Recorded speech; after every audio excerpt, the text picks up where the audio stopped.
much as possible in character. Kellum would be, let's get the Book of Wisdoms for Ashura, because that's Ashura. Kellum's been impressed with you, like, oh, I almost got hit, but because of Ashura's intervention, that blade nearly missed me. Or I was about to miss, but because of Ashura's intervention, I actually hit. So that Kellum's like, let's get stuff so that she can keep doing that stuff. Are we live? Yes, we're live. Right. The workshop upgrade, and then the collection of adventures. Is the collection of adventures, is that something that everybody can make use of? Correct. So it's not kind of like, it's not got any limitations the way the Book of Wisdom does. No, because it's actually a collection of books and such. So, and, it has what it is it's a collection of different memories and things like that. So it's the writings of different individuals. Not so much like a book is written, mainly just kind of a stream of thought consciousness. So in a way, theoretically, we could all have one of these little books in the collection to be reading and just kind of pass them around. Correct. Okay. Yeah, I think that's what we do then. Two things that help the entire group. One that is character focused, but then that character gets stronger and is able to assist the entire group. Okay. That sounds eminently useful, yes. And then upgrading the workshop, of course, starting getting into magical items. And like I said, with that, wrote down on that, that'll be like a hireling, will be, produced in the nursery. So somebody that'll be there to take care of the workshop and stuff. So. So you can hand task off to things like that. Like, hey, we're going to be gone for a while. You work on this. Yep, sounds good. Works for me. So let's see. What episode are we on? 33? 31. Okay. All right. 31. Episode 31. We're still in the last little bits of the Thunder Crashes chapter here.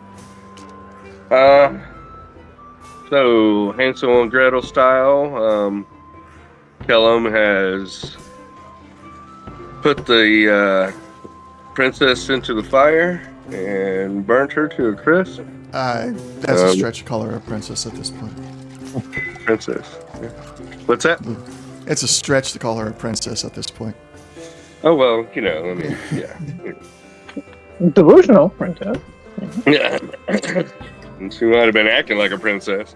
But, let's see. And we have just kind of, really just had that happen. Kellum has come out and gone to the kiln,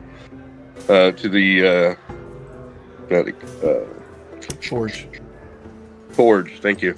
And, is talking shop, and a few of the locals have asked him some questions and have been surprised by his answers. They're happy in a way that Far Yin has been disposed of, but to hear that Sarabelle has been as well disposed of, I think, or what was the wording? Dealt with. Dealt with. There we go. Dealt with. Has put people on edge and such. There's a rolling grumble going on while you're standing there, Kellum. Let's see. Anybody else with you there outside of Grimm? No, Nobody. Anybody else came outside with me or not? I think. Yeah. So, still in bear form, Banthor and Ashura, or in the tree talking with Jade, I believe. No, Ashura was examining the corpse of Farian. Oh, that's right. That's right. Excuse me. It was Banthor, And Zorn. Zorn, and Necra were inside the tree still. Yep. Necra was explaining catching Zorn up on current events, basically how we came to this point, and Banthor in bear form telepathically was adding in his parts, like details. Gotcha. And I was going to eat some of that fruit.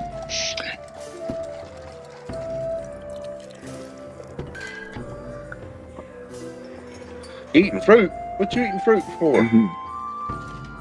It looked tasty, and I was hungry.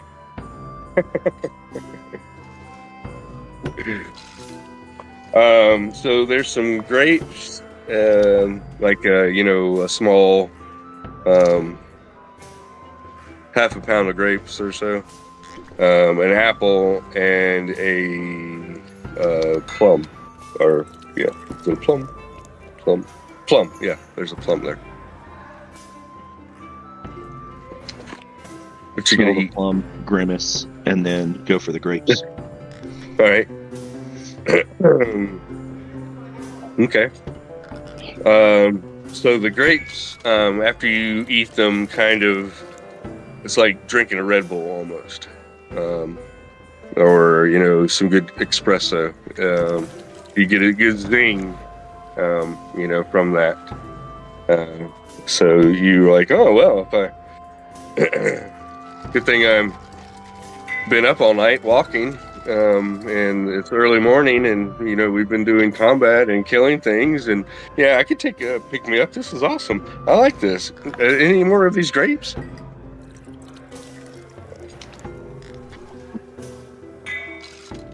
So we have grapes that give you a coffee buzz. Make some wine out of that now, won't you?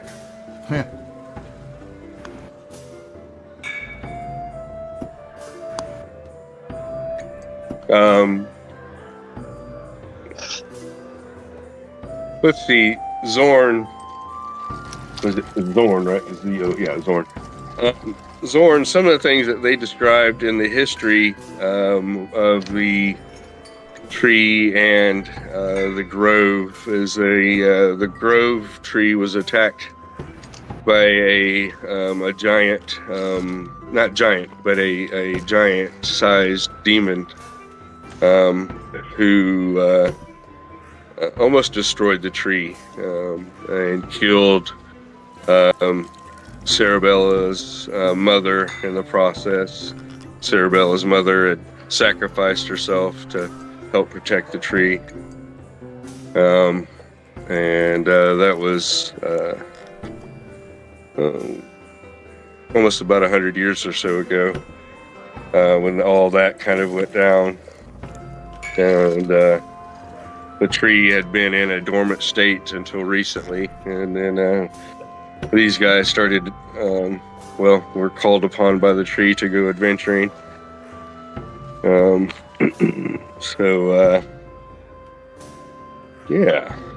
That's kind of a little bit of the history, some of the big things. This place was found,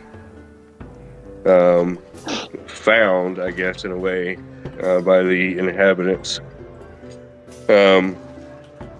After the gods basically deserted the planet, they just all of a sudden one day were gone. And the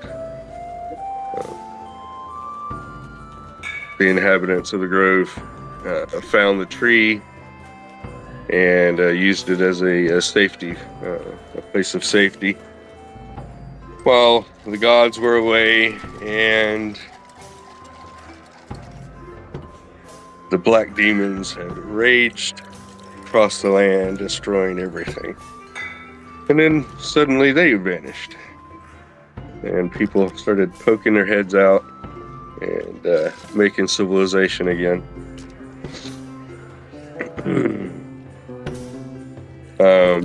So in a way, your colony was in a way similar to this colony. They have a central power system that they kind of gather around, maybe not worship. Well, maybe recently they've started worshiping. But the tree is kind of, their source of power and protected. Before you taking a look at Farian's corpse and the area in which she was captured at, and where they had this battle in the root system. There's now a gazebo, a small gazebo, with a daybed kind of situation, a nice cushiony area to sit on and just kind of contemplate peace. You sit there for a while, and a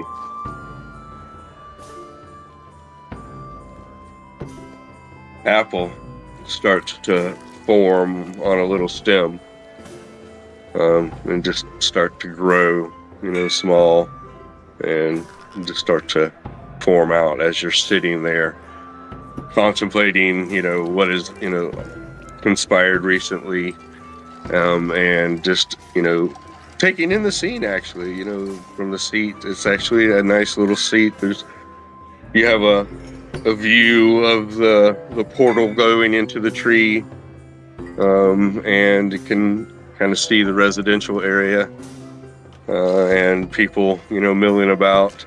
You can see Kellum in the distance, talking with Grimp, and people kind of shaking their heads and putting their hands up in the air like, what the hell's going on,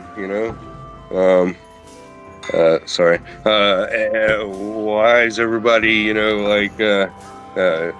one moment, Sarah Bell's, the princess priestess, and now the, next moment we've been told that she's been dealt with.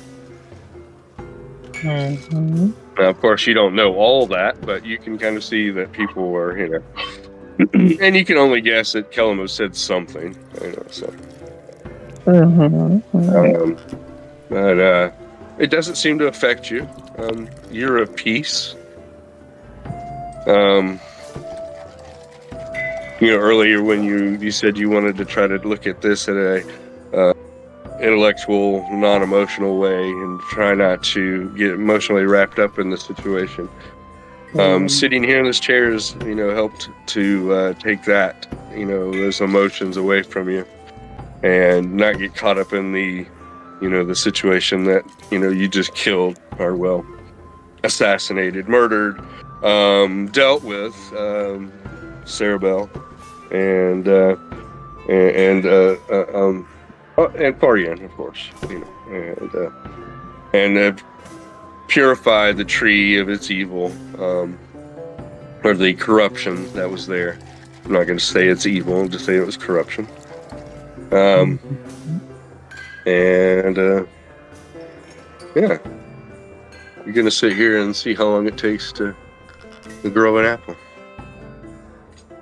Well, I was still examining the corpse. I found some trinkets that were on the corpse. Yes, little frog charms. Mm-hmm. They're beads, basically, that have been carved into the shape of frog. Right. I did the investigation, and I was going to do an Arcana. You rolled a 21, I believe, on that. Mm-hmm. Okay. So, looking at the beads, you can tell that these can be used to corrupt individuals. either by having them on their possession or even ingesting them. They're small enough that they could probably be ingested without much notice and such. So,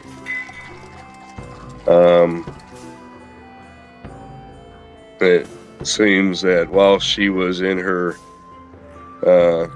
torpor-like state, she was gestating into this demonic creature and such, waiting for her time to spring forth. Yep. So, most likely felt the dagger being destroyed, or Cerebell being threatened or something. Maybe felt herself being threatened. So she sprung into action, and well, so did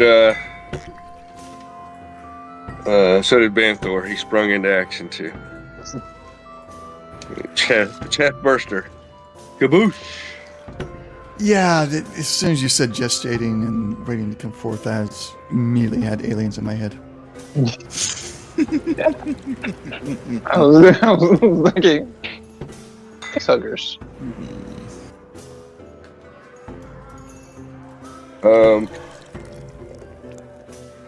The people around you, Kellum, kind of have gathered that they're not going to get much from you. So they have stopped asking you questions directly, but they have made, open comments, to the wind, or maybe to each other, hoping maybe that they're loud enough for you to hear. Things like dealt with. What does he mean by that? Somebody should go find out what he's talking about. Well, we need to gather the council. One of them actually directly asked what I meant by dealt with after I said it, because I would absolutely answer that question directly. Okay, go for it. Okay, so yeah, it's just we killed her. She gave us no choice, so we had to kill her.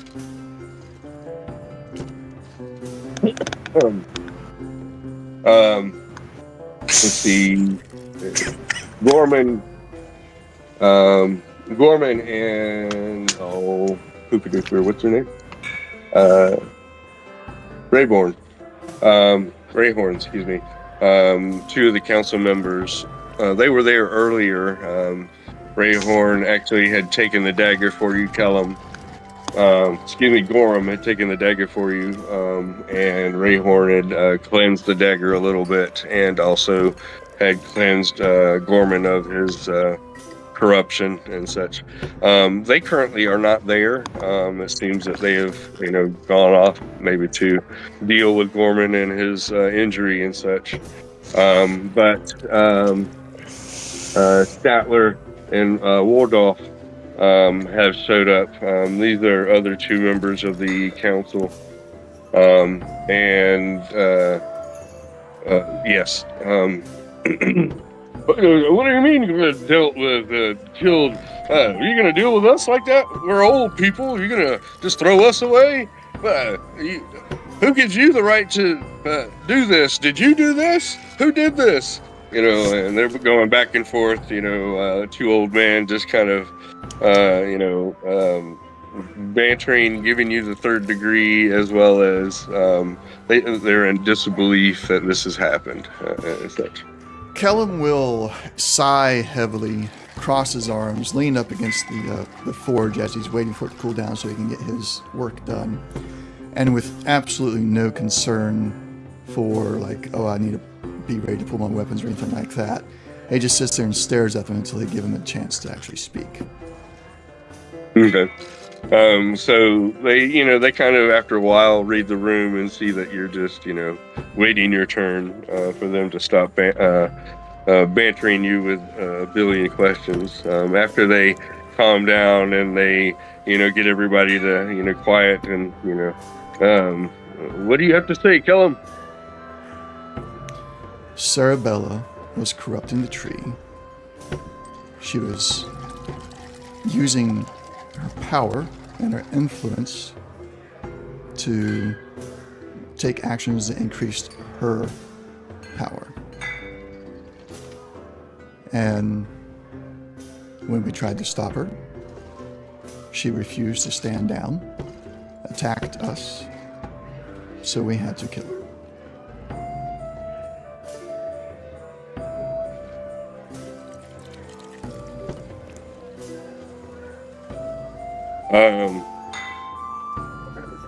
Statler, he's like, well, we need to call a meeting and, have the council come together. Actually, we should probably have everybody come together. There's too much behind the curtains going on. Oh, Wizard of Oz and all. Who's in power? Who's got... Yeah, okay. We're doing nothing behind the curtains. We've told you everything that we've done. Well, yeah, ex post facto. I mean, I guess No, it's easier to ask we for... said so beforehand as well. You just weren't out here for it. Ask anybody else here. I was out here speaking with everyone when Sarabella attacked my comrades.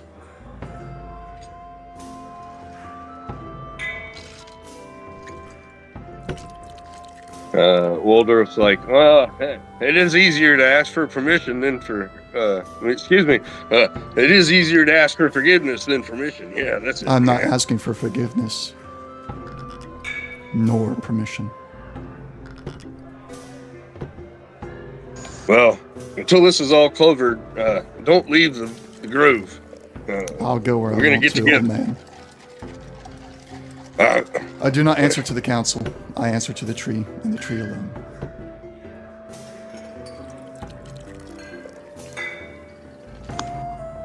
Well, would you meet with us in front of the tree in an hour or so?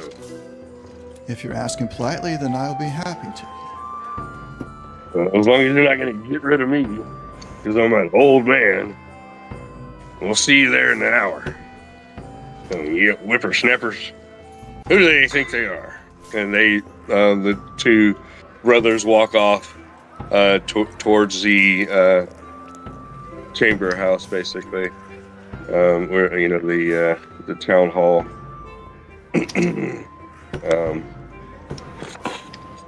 which used to be the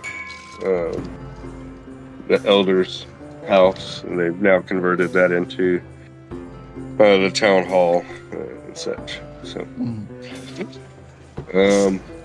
so they march off, saying that they'll meet with you in an hour in front of the tree. And some other people move off with them. Other people are, peel off in little groups, talking and things. Getting a lot of sideways glances, he is a drow and such. Bloodthirsty creatures, Yeah, they killed themselves all. They killed them all selves off. Yeah, he's the only one left. I'll fire an Eldritch Blast into the ground next to the group that's saying those things. When they look at me, I say, "You want to see bloodthirsty?" The crowd disappears, and goes and such.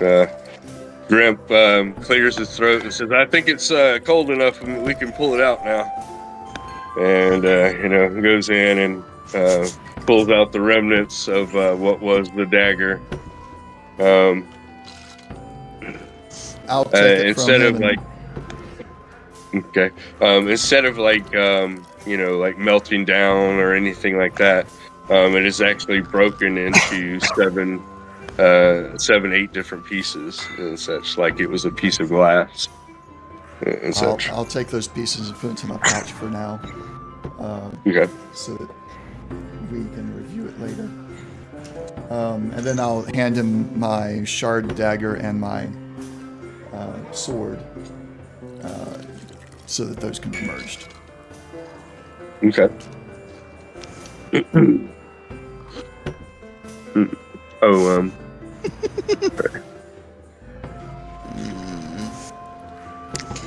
Yeah. Do that Eldritch Blast. Say again? Would I have heard that Eldritch Blast from where I was at? So you were inside the tree. Believe so. And y'all were talking inside the tree, with Zorn telling him what's going on. Y'all could be making your way out of the tree, I guess, after you've talked, and such. You can be making your way out of the tree and see Ashura.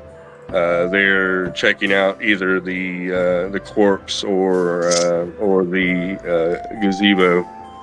The gazebo is new; it wasn't there just a few minutes ago. Actually, that's where you came bursting out of the chest of Farian and stuff. So there's now a gazebo there where the Farian was,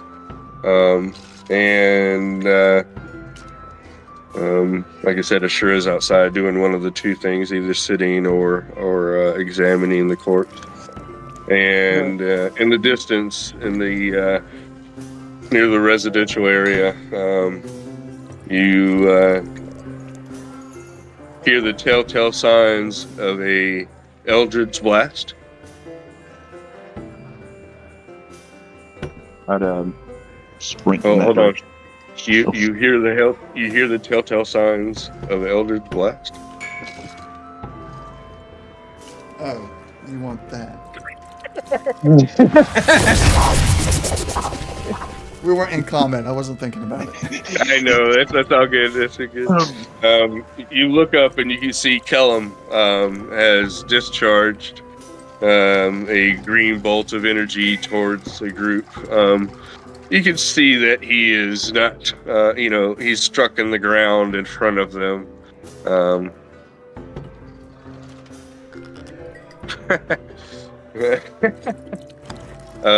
He's struck in the ground in front of them. And you've seen Kellum use his Eldritch Blast. You know that he's not trying to hit anybody and such.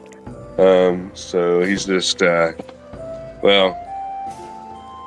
he's being a little Kellum, I guess. So you, Banthor, and your bear form still?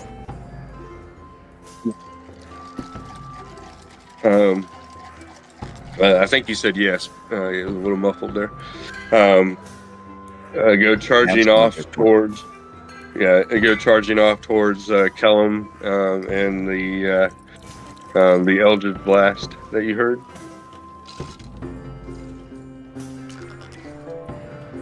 Killing everything all right?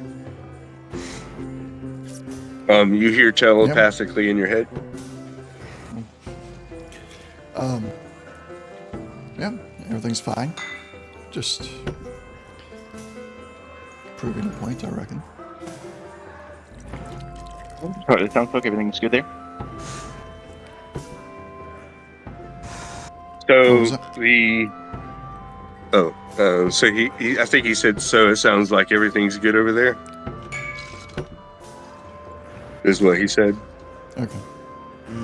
Yeah, he talked to the townfolk and everything's okay. He told them what's going on. Oh, okay, yeah. So this is where I'll need to. So they want to see us in an hour in front of the tree.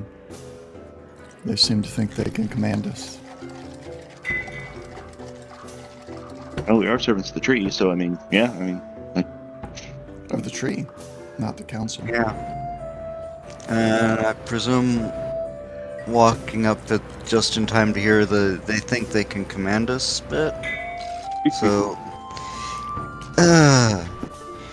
in Draconic, bite me, and then switch back to, which was it? The Sylvan was the one that we actually all were close enough. Everybody could at least have a clue what Sylvan. I got Draconic and Elvish. Okay. And I'm like, yes, this is a little. So kind of like look at everybody and say, so back to the Necropolis in 5? After I told them that we serve the tree and not the council, they did politely ask to meet us in front of the tree, and I think at this point we should meet them there to let them know that as servants of the tree, we are not going to be politically involved in the grove anymore, in order to avoid another situation like Cerebella. BRB. I'll be right back. Okay.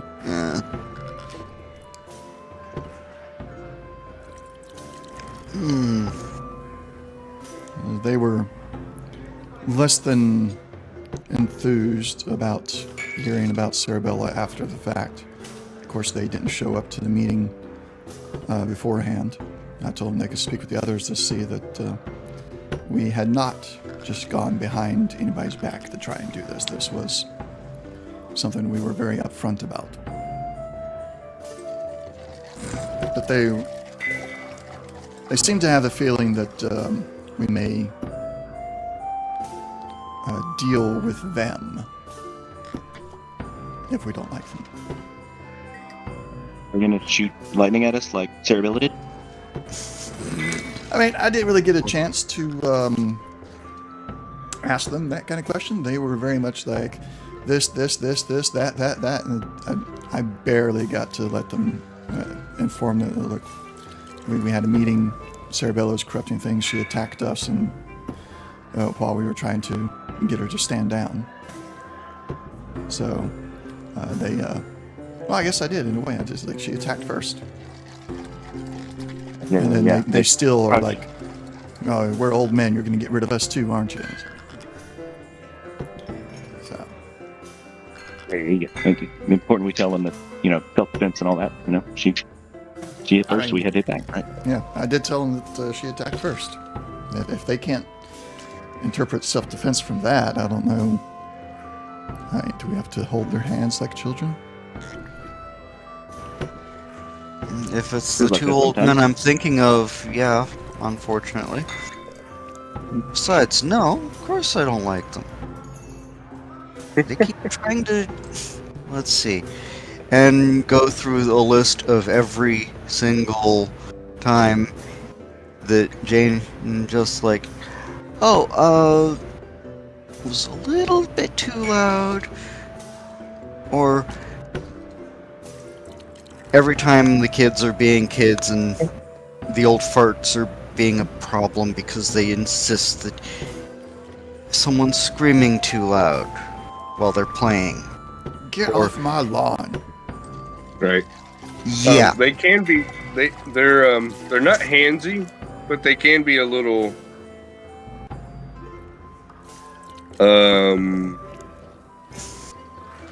Rude. Problematic?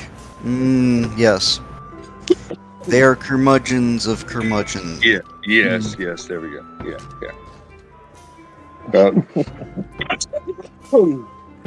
Though, if they're in a particular office, they usually don't do anything rash. There we go. All right. So y'all kind of come together a little bit and talked about what you're going to be talking about.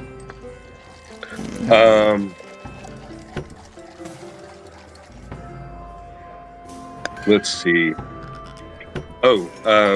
Jay did let you know that John does want to get together, of course, about the maintenance with that.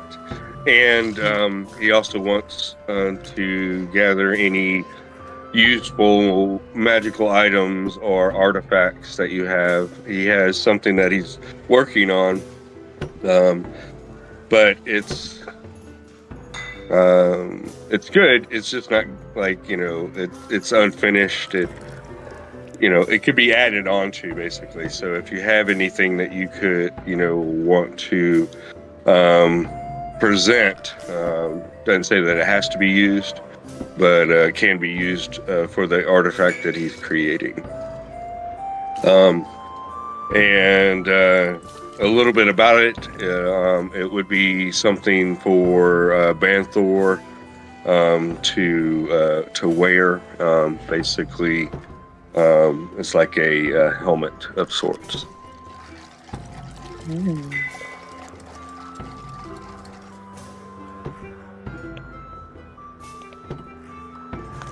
I don't know if you have any magical items or artifacts or anything that you would be willing to give to the tree for it to use in the creation of this artifact. I don't know if y'all want to talk about stuff like that before your meeting with the council and the rest of the grove. Right, basically, yes. Okay. Might have given the tree half of a magic item if Cerebella still had that sending stone on it.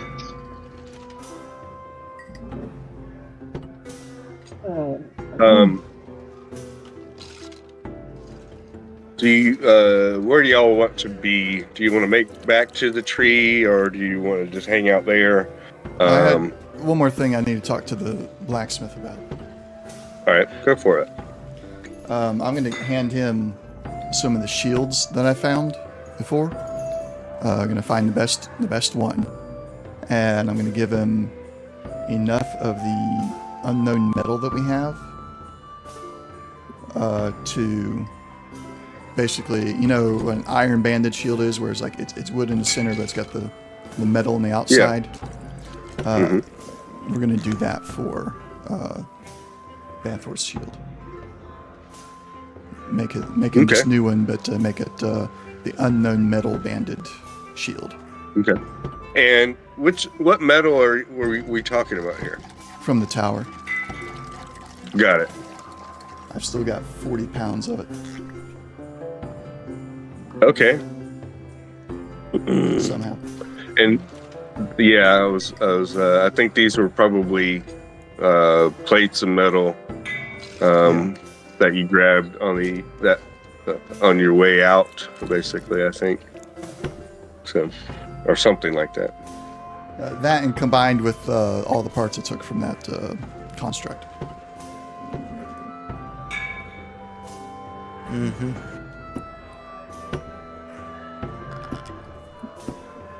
Yeah, y'all used that metal stuff for your armor and the bracers from the construct and such. So, but you do have the metal from the hull of that tower, the ship tower. Okay.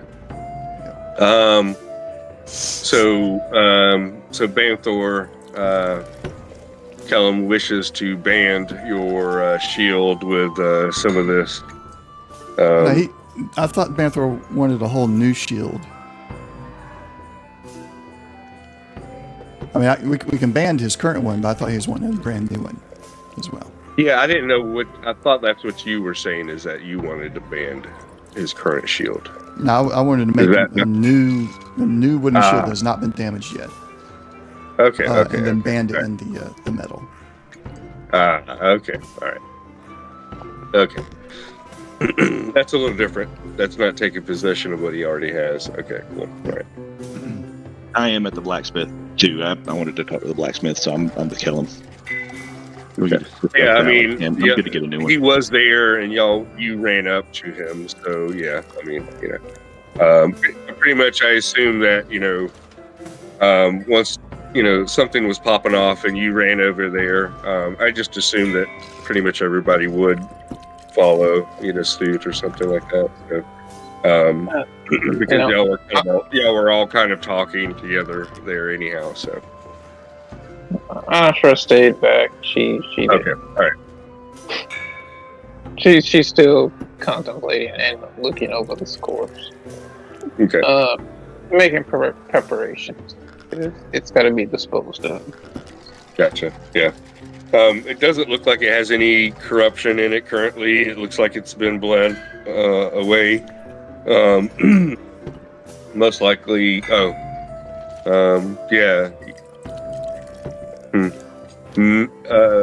But not by your magic and such. It looks like some other magic was used.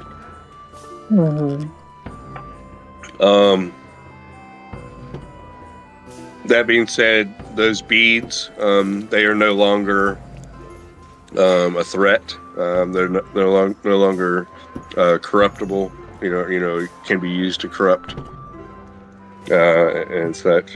And the apple forms while you're sitting there, and you just subconsciously just reach up and grab it in your thoughts and such. And it seems to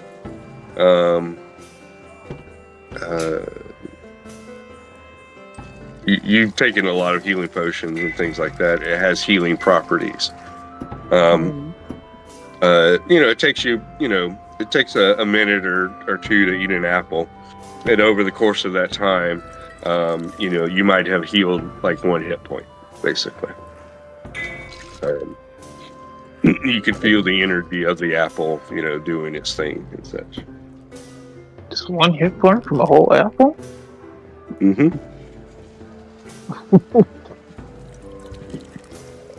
You're like, the ratio is not very good there. It's not, something I could use in battle very well.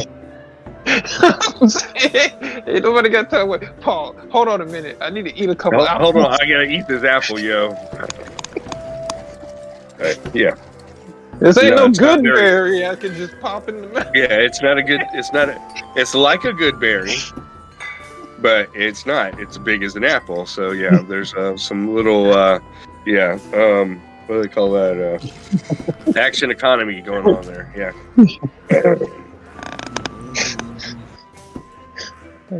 But it does give you another, take on, an apple a day keeps the doctor away kind of thing. Right. While they are at the blacksmith or in that situation, she munching on the apple, I think she'd go inside the tree to the workshop. Is the furnace still burning? It is cooling down. Okay.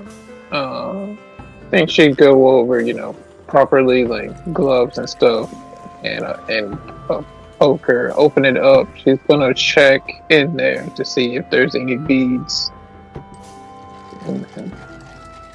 Gotcha. So you do find some beads inside there, a total of 7. They're strewn about, so they're not like, on a particular piece of, jewelry or anything like that. So you don't know exactly how they were on her person, but they were. Also, a sending stone is there. That was the next thing I was gonna...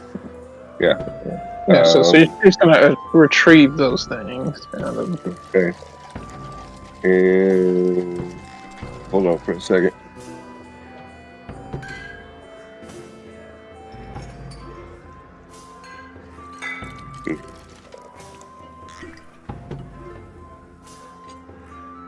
All right. As well as a whip made of vines and thorns.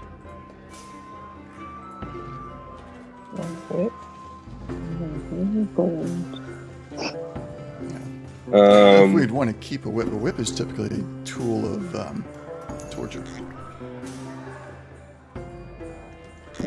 In the gear.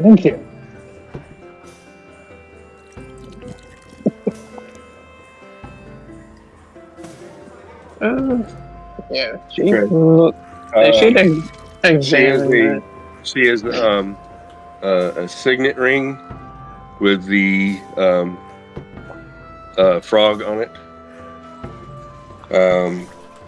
and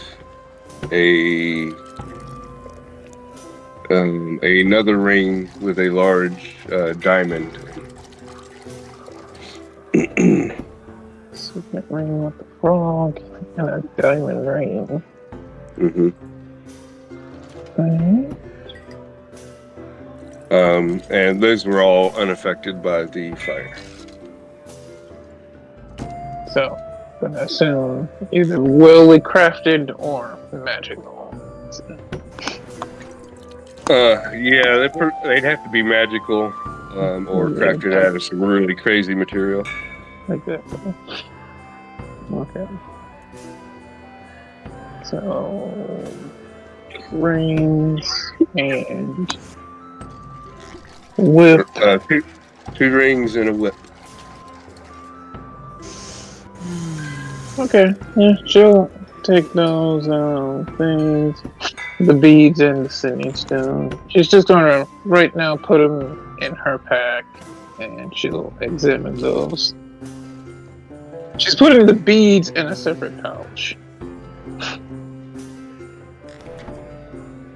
Her armor looked like it was magical, but it's been damaged or destroyed. Okay. But it was a studded leather. But it, reason being is because, like, you know, it's still kind of there. It just didn't seem to fully withstand the process. So it didn't. Yeah, the process of being in the forge there. Broke it, but you could tell, like, there's enough of it left over, like, okay, there's no bones left over. There's only thing left over are these magical trinkets. And there's a little bit left. There's a little bit left of the armor. So, yeah, you could tell that the armor was magical. So I can treat that too.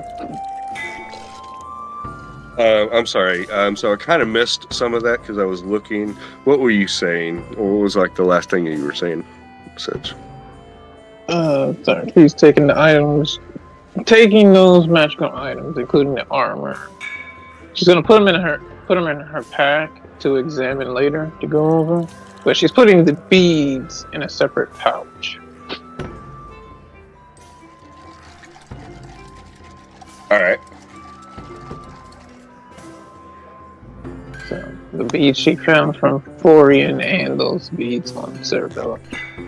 She'll have to, as like when she looks at him this far, can she do I need to do a check or something to see if there's any corruption on these items? Any change? Are you talking about the items in general, or? Yeah, Gotcha. the trinket, magical trinkets.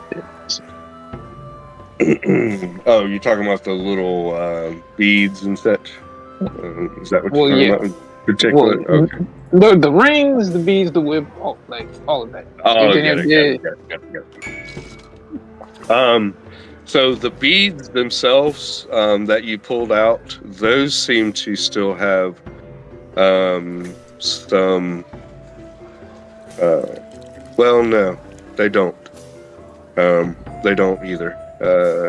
It seems that your magic and I guess maybe the fire were able to cleanse these. Okay. But, beads are clean. The rings. The ring. None of the other stuff is, doesn't seem to be, tainted or corrupted. You would need to, like, identify them properly to see if they're cursed or anything. They're cursed, which I can't do because I have not used the identify yet today. Okay. You know what? Yeah, go ahead and I'll identify both rings. Okay. So the one with the frog on it is basically a sect ring, a guild ring. This ring is adorned with a symbol of corruption, allowing the caster to cast ensnaring strike. Um,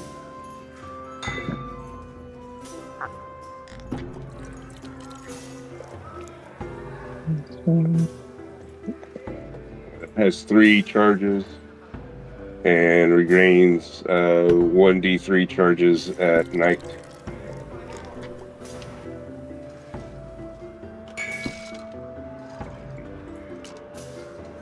But it is a signet ring of the god of corruption. Mhm.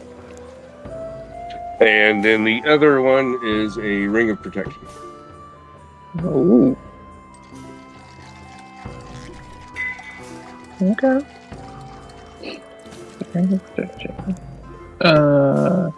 And are either of them cursed?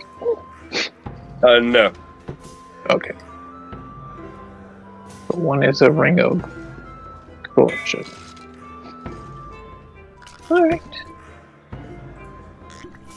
Oh, I can't identify the whip yet. That'll have to wait till another day. Right. And the piece of armor, if there's any magic left. You should be able to identify it and see what it was. Okay.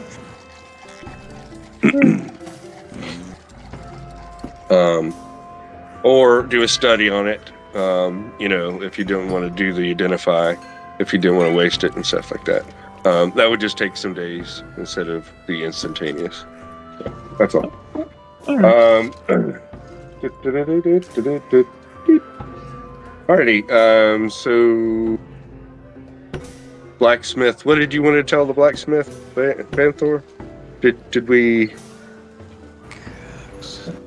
We haven't gone over that yet. So I'm gonna shift out of bear form Okay.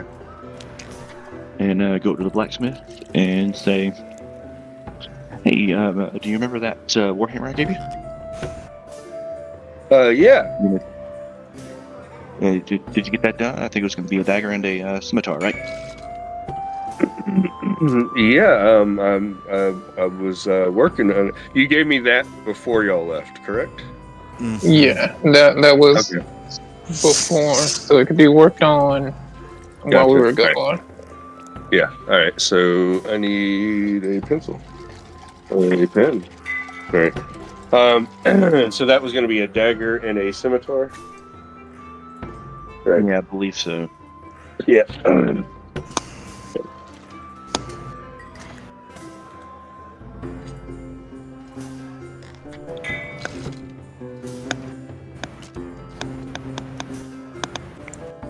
Okay. Okay. So basically, what I was going to do with that is just have a +1 dagger and a +1 scimitar. They're not magical. Well, they would be considered magical because of the metal, but they're not magical. They would be more like the metal and the craftsmanship gives it the +1. So, if that makes any sense. So he'll have a +1 dagger and a +1 scimitar that he'll give you. So it's more like it's just enhanced, not magic. Right. An enhanced weapon. Right. Now, I would still allow it to be used as a magical property. Like against a vulnerability or resistance. Excuse me. For that. But it's just not magic. Just being technical, it's just not a +1. Magical sword. So it's just the metal itself. And we had mentioned it doing something like when I change forms, like have one or the other kind of morph in. It gets to merge with his wild shape, therefore his claws or teeth would gain the property.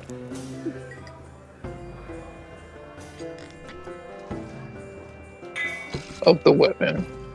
I gotcha. We don't have to discuss it right now. Gotcha. Okay.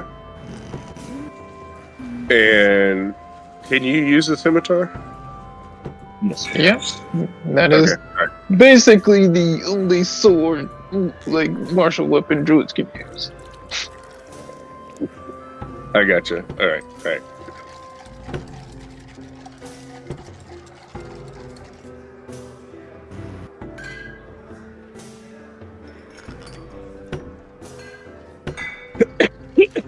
Okay. My brain's just churning for a little while. He's thinking. He's already like, how can I twist this? Well, what can we do? What can we do? How can I make this more fun for me? Well, I'm just trying to, I'm trying to yes it, and I'm just trying to figure out a way to yes it. That's all. So, Like I said, we don't have to discuss it right now. Right. Then you're gonna need I'm gonna some time to mull it over. yeah, I'm gonna put my, I don't know where that got messed into, but that got messed. So, we'll put that over here. All right.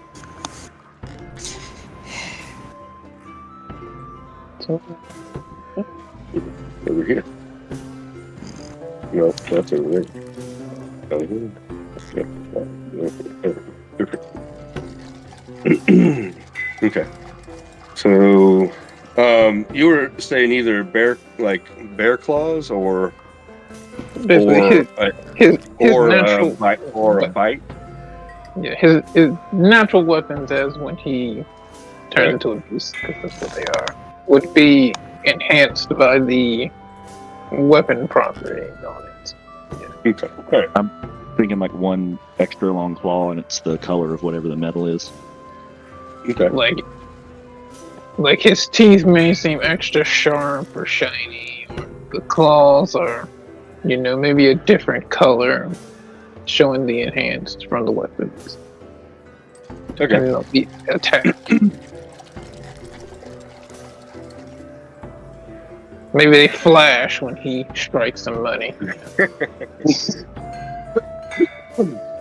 Okay. So he was confused about what he needed to do, so he takes them back from you and says he needs to recraft them and to give him a few more days. He's like, oh, you wanted that done. Okay, get this back. Oh, Okay. yeah, sorry. I just heard scimitar and dagger and, and stuff. So you can keep the scimitar and dagger, or you can give me a few days and I'll get right back to you. I give you a couple of days. I'm sorry about that. I must clarify that a little bit poorly. No, I'm gonna say that it's my fault. So yeah, but yeah, let's we'll put a pin in it. That's what the corporate types say, and we'll circle back around to that when I get around to it. Yeah. But you have enough bandwidth, right? When I have clearly fleshed it out.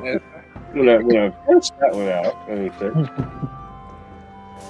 And last thing I want to tell him is just I want to get out my damage shield and just say, when you're working on that new shield for me, if you could make it have a tree on the front like this one. Okay. We can do that. I have some people that can work on that. Would you rather it be engraved or embossed? Am I saying that right, or am I saying that just wrong? Engraved into it, the metal, or would you rather have it like be bubbled out, like maybe more of a forge? Mm-hmm. Let's say go with the indent. Where it's engraved into it? Engraved. Okay, all right. Okay.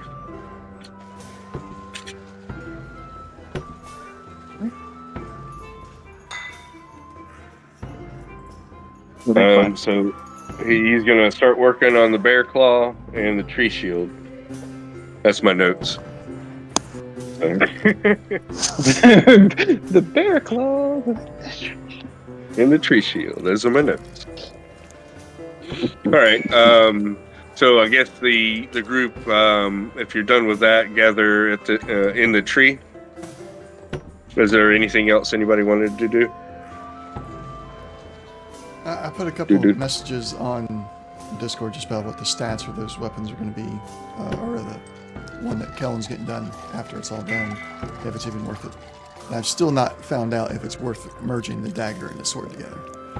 Okay. Were those to me directly, or? At one point they were, but now they're in the general. He said, I did a long time ago, but you never paid attention to it. So. Yeah, I did notice you asking, and then we were going on. So I put it out there for everybody. Yeah, I think we reconvene at the tree. Usher's already there. So. Yeah, tree sounds good. I mean, that's where we got to be at anyway for this meeting with the council.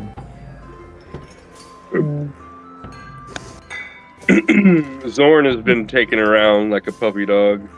None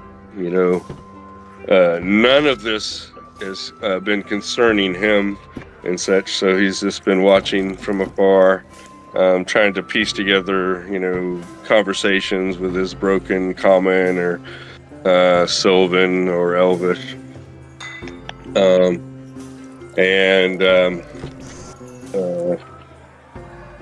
Let's see. Oh, I get his name wrong all the time. Marceau, the Minotaur. He has kind of gotten bored with it all himself, and has pranced over to the tree and procured his daughter. And he says that they're going to go basically just patrol the area now that he has permission to be here. He wants to see what the place looks like. He didn't really get a good chance. So if he has permission, or if he's not needed, more so, he's going to take the little girl and they're going to go for a morning flight and see if they can catch a rabbit or two. Certainly. No, I don't think anyone should have a problem with that. Would ask him to come back for when we have the meeting with the town council. I think all the wardens need to be present. Yeah. Jade does say, don't know if you want to leave right yet. Did y'all want to also talk about what decisions y'all want to make about with John? I think we should say that till after we have the discussion with them. That way we can get that out of the way and we can take our time. What we need to discuss with John. Sounds good. Jade says, and Marceau's like, Jade's like, no worries, we'll talk about it later. So he was a little confused, but they, Step Judd, his little girl, that's a crazy name, we're gonna have to call her Judd or something. Judd. Something else. Septus. Sounds better than Step Judd. Anyhow, at least for a girl. They start to leave. She looks at you, Necra, and sticks out her tongue. You still smell. And then they fly away. Sorry. Yep.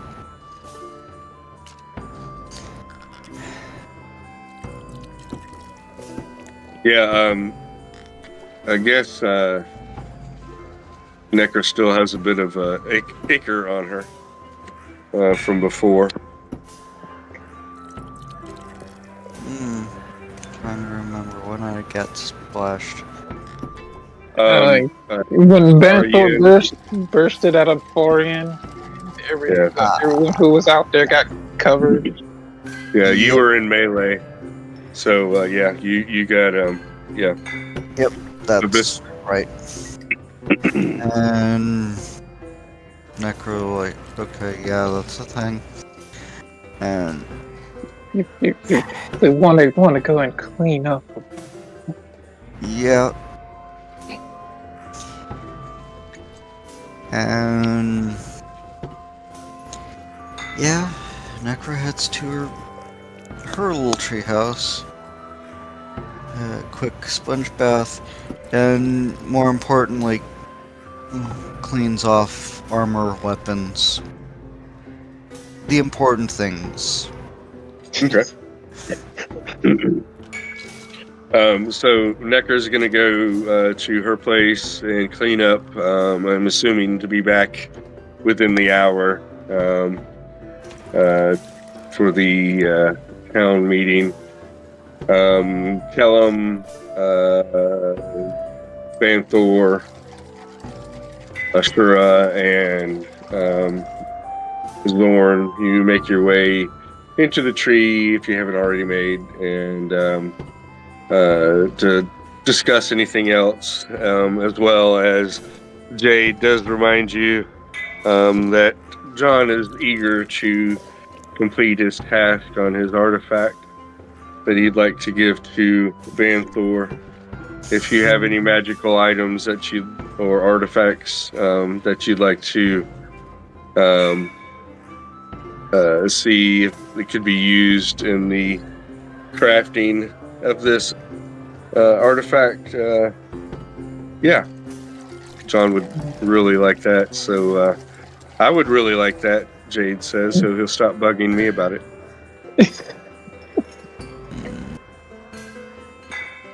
We're gonna have to give up something so the DM will stop bugging us about it. Yeah. So Jade says John was interested. There we go. About the amulet that Banthor has. That can mask and such. He says that he wants to put that into the artifact. I'm sure you want to put that in the artifact and not use that to help mask yourself.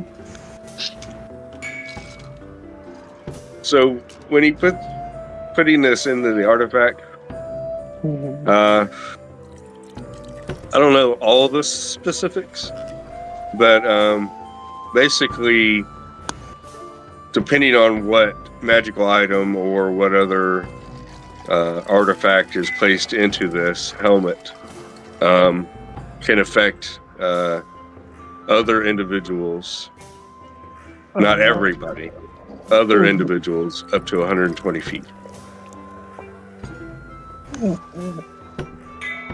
It seems to have some kind of halo system. So a certain amount of people can be linked to the helmet, and if they're in range and linked, then they can be linked to some of the bonuses that the helmet has.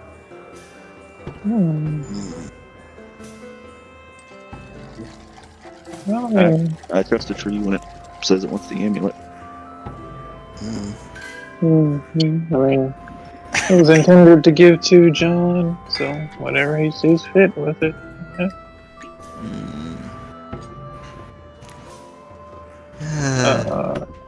Is Banthor still in bear form, and how long are you planning to stay in bear form?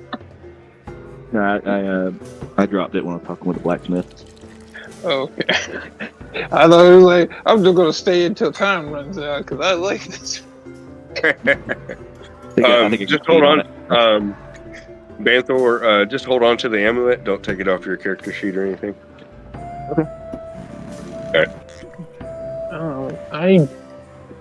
I sure would give.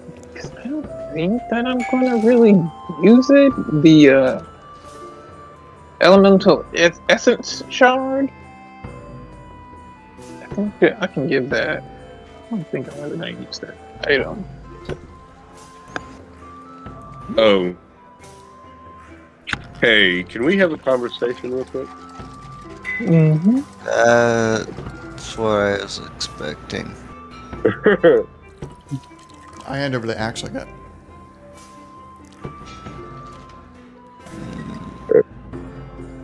Let me do something real quick. Move to. Alright. I'm gonna talk to you real quick. We're gonna move to the tree house real quick.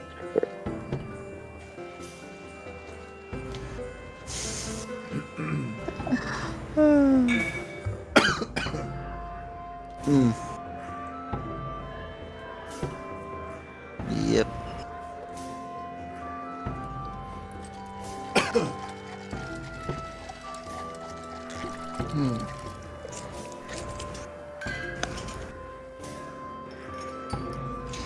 So, do you think we're gonna get cast out of the village, or will the council come around? Well, that's the thing. At least two of the members of the party can't be cast out of the village. Because then they would kind of be trying to circumvent the object of their worship. Which, yeah, those two may be dumb enough to try it, but the rest of the council don't seem to be. Yeah, sure. Cast out the people that can communicate with the tree. Yeah, and annoy the tree enough, and well, there are a few things it can pull. One of which is just stop protecting the village. That would be the nice way of dealing with the situation, yes. You don't like the people I've chosen to be my servants? Well, then I'm just not going to give you the benefit anymore. That comes with me having the people to serve me, or whatever the case is. Yeah, that is the one method. The other is, like, just have the creatures that are even more tightly bound to the tree just kind of start terrorizing the village. Oh, all the food around here's rotting. Oh no, all your doorknobs have thorns on them. Yeah, the tree is actually rather integrated into just about everything, so... Yeah. I think it would take more of a passive approach than an aggressive approach. So the food rotting, yes. Thorns, maybe not. And it wouldn't use the creatures to terrorize everybody. It would just stop protecting from the predators. Yeah. Why is the panther wandering through town?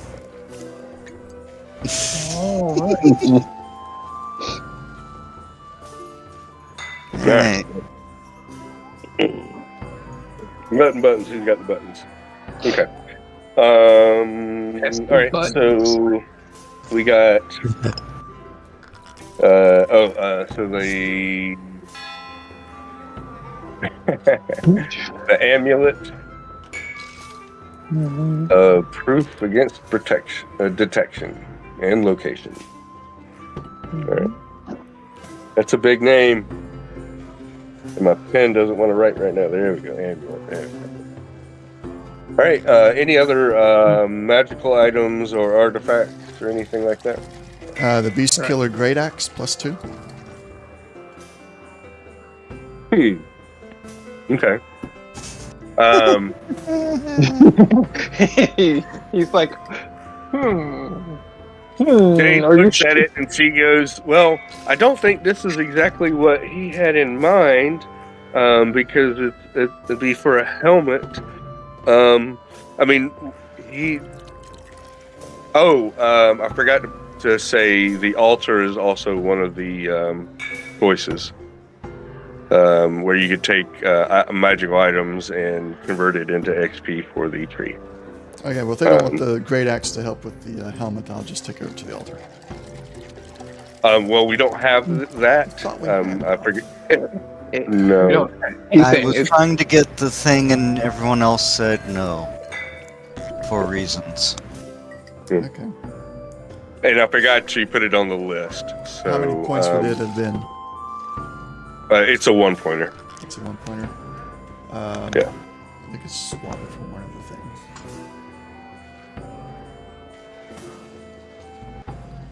Potentially. Yeah, I don't know. You got the 2 book sets and the workshop.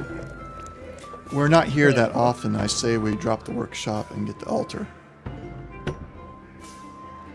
We can carry the books with us, but we're going on in an extended adventure still back to the necrotic city. Do we really need the workshop right now?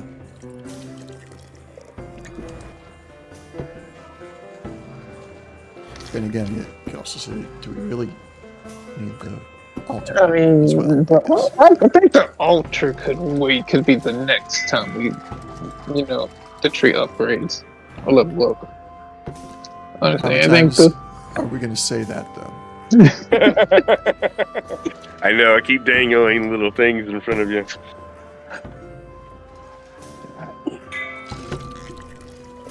It changes up every once in a while. we need to keep it. I mean, to also Well, be fair, we- to argue the point against the altar, this is like the first time we're coming up with, oh, here's an item we actually want to put on the altar, but it's one item. Yeah, it's just Yeah, the we can one talk item, about and we don't know if that item might become useful in the field. I'll also. keep it in the cart. You just never know. All right, I'll put it in the cart. If it's not going to help with the helmet thing, I'll just put it back in the cart. And I'll keep I'm looking sure it around. is. I'm sure it's gonna. I think I have something. I'll be back. She's gonna run up the tree. Okay. So Ashra takes her leave and heads out of the tree.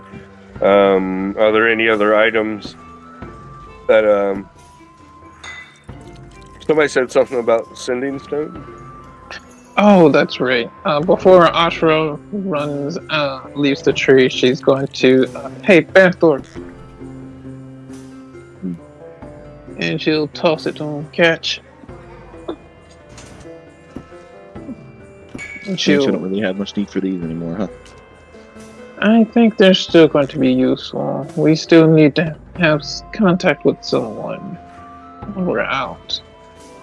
But perhaps leave it with one of the other wardens that's going to be here.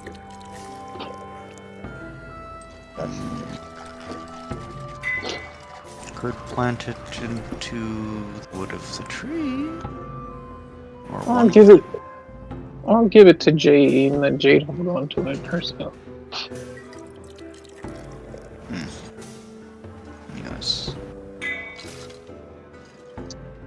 But yeah, then she's gone. Yeah, give it a Jade.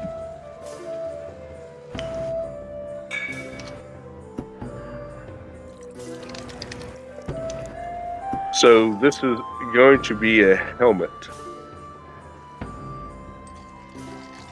It's a helmet. It's gonna be something practical use. So the sending stone. I mean, can John absorb like Necro's saying, kind of absorb it, and then maybe whatever warden can just through John send a message.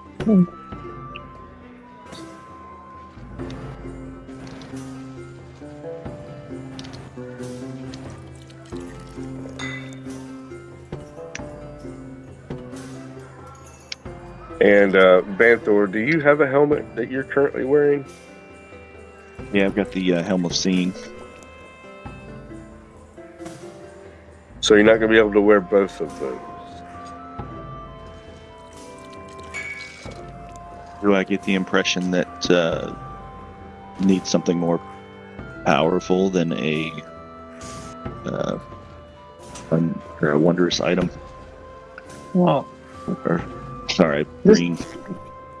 this artifact, is this going to be something that can be taken out of the grove, or is this going to be like grove specific next? So Jade describes it a little bit.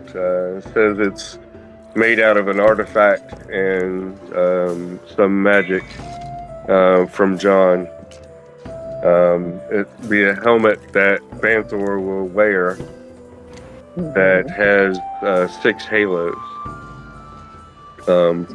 He won't be able to use all 6 of the halos currently, but he can hand the halos out to individuals, and they will be able to utilize different features that the helmet provides. So with the amulet of detection against amulet of against detection, whatever. It'll basically, when activated, will help affect Banthor with the helmet and any individual in the 120-foot radius who has been haloed. And such. So, and if you have other things that can be added, then those things can be activated and used, but only one thing can be activated. Currently, let me pull the item up. It will help Banthor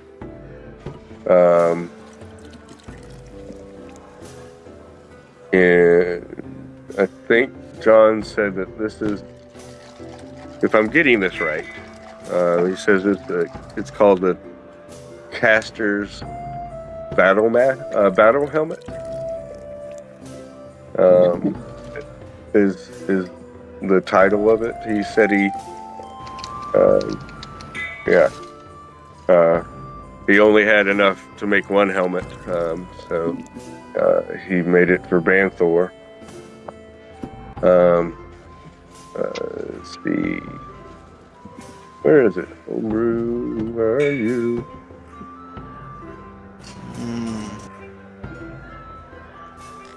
So as it stands, it has a few features. It will increase wisdom or insight of the individual, give you proficiency or expertise and perception.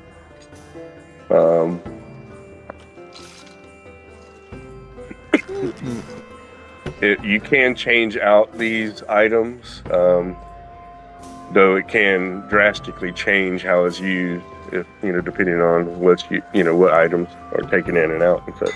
So. But yes, and it can be taken and used outside of the grove.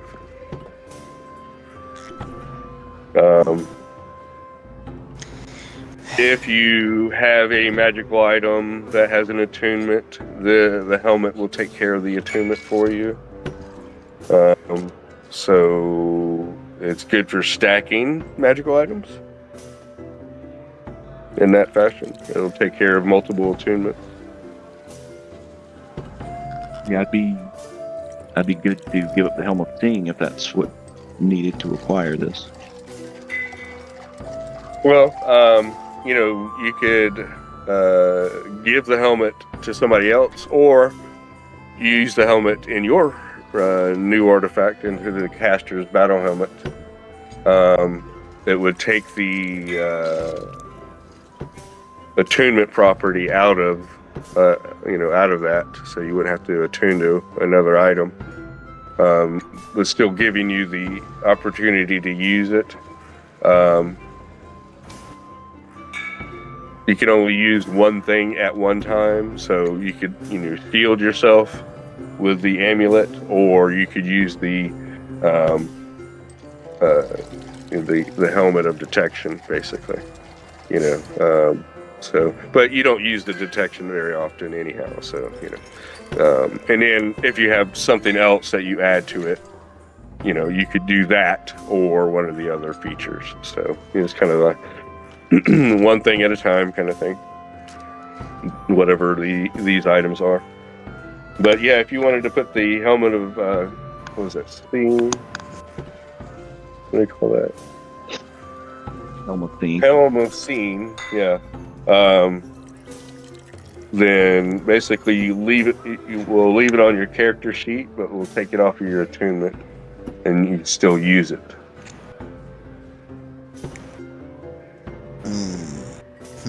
Yeah, I'll do that.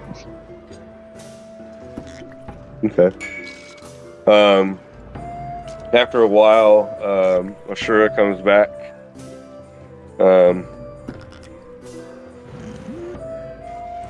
What you got for us, Ashura?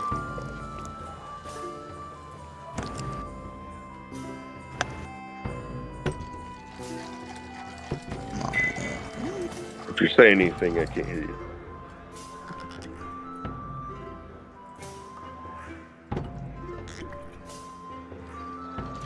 Ashura. Nope. Fine. It shows you're muted.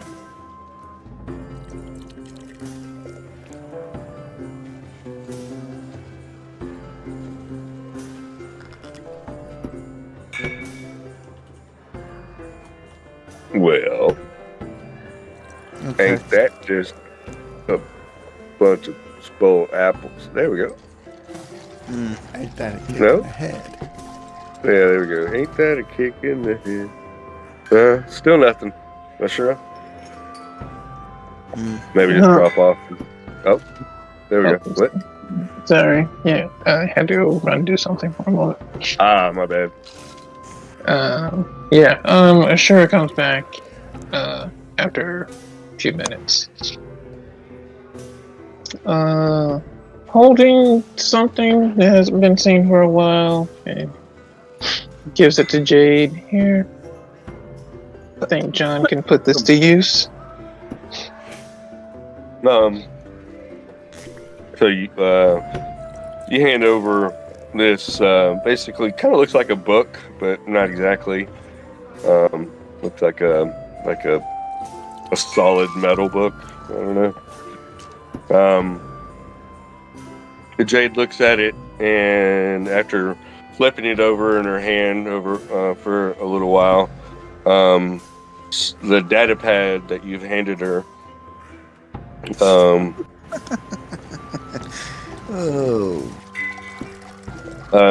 looking over the data pad, and then she kind of thrills, like, "Ooh, it's what? Like it's a collection of books all here, and has other different things. You can okay, and a couple vines come down from the ceiling, grabbing up the amulet, the helmet, and the data pad, and quickly taking these items up into the workshop. Very comically, you hear, kind of Bugs Bunny. Who's the other guy? The wolf.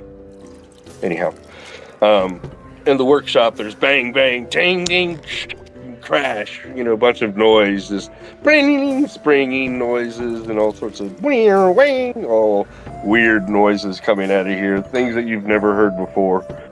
And Jade's like, okay, I think John's gonna be. And then she kind of, in a weird mother, wife voice, says, "Shut the door!" And the door shuts, and the noise kind of calms down. Okay. Anyhow, I think John's going to be busy in the workshop for a little while. Are there any other items that you wish? He says with the data pad. He says, "Okay, there we go." With the artifact that you just brought, he was able. He should be able to add 2 other items. He says. So, and some other features. Okay. So if you have any other items, you know, he can go ahead and do that, or at least think about it. So, I'm sorry, Kellum, the battle axe just really doesn't, you know, yeah, chop chop. Yeah, I don't think it's going to work very well. No worries. It doesn't fit into the plans at this time. Yeah. Uh-huh.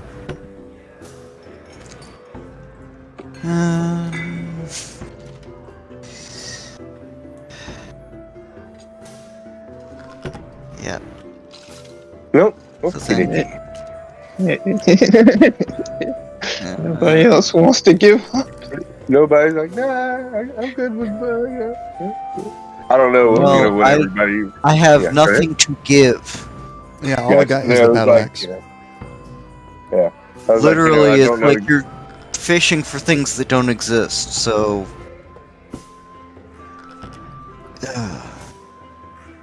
Let's see. Well, unless you want a couple of arrows or a katana or something that you've already said no to at least one weapon.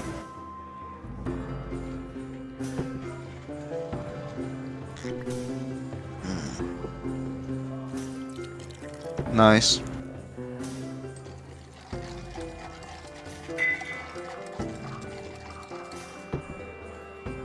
So, when Alrighty. did somebody decapitate Steampunk Wheeljack?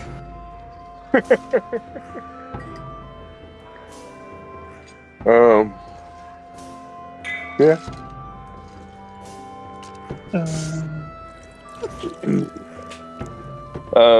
Alrighty, so let's see. I've got the things going on. John is happily working in the workshop on his artifact. He's got some new toys to slap into it. So I'll be doing that a little bit while we do other things. I'll be doing that in the background. Let's see. Edit. There we go. That's the button. What? All right.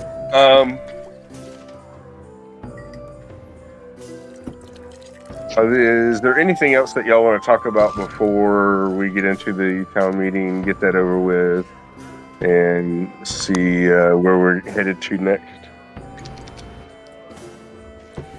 Question: is the tree working on this helmet, or have I received it? The tree is working on the helmet currently. I just wanted to show you what it looked like. He wanted to show it off already. I was like, I want to show it up.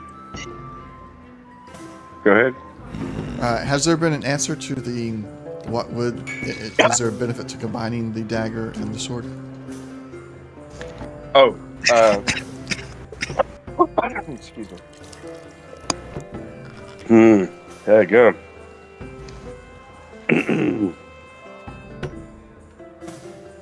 I was trying to talk while blowing out the vapor on my little vape pen, and it just kind of hit me wrong. My apologies. So let's see. The dagger itself.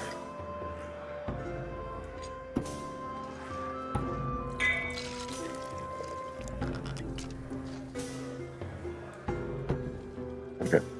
And then you're trying to put it on what weapon again? The longsword +1. Your +1 longsword. Okay. All right. Okay. Okay.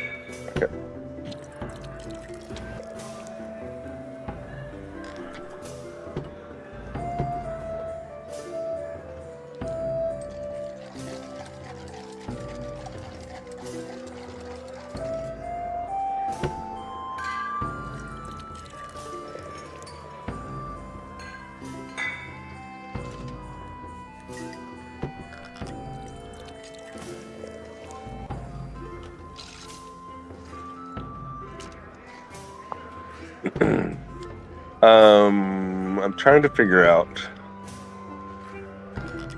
if we. Okay, all right. So what I'll do is we can do it one of two ways. It can make it just a +2, which is easy, blah. We just make it a +2 longsword. Or we can make it a +1 longsword that does extra damage. So basically, the plus would, instead of adding the plus to the hit, we'd add the plus to the damage. How much more damage? So right now it's a 1d10 plus 5. That would be a 1d10 plus. Okay, I gotcha. 1d8. All right. So right now it's a +5. It would be a +7 with the damage. Yeah. Yeah, let's do that. Okay. So would that you can go upgrade in. to purple? Yeah. Since the shard dagger is being put into it, and it's a purple. Right. Yeah.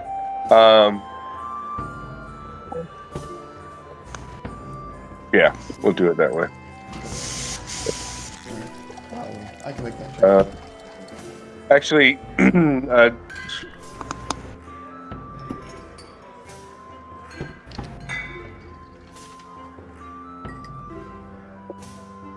yeah, was +7. That's good. Yeah. Right. And then, did you want the tree to put the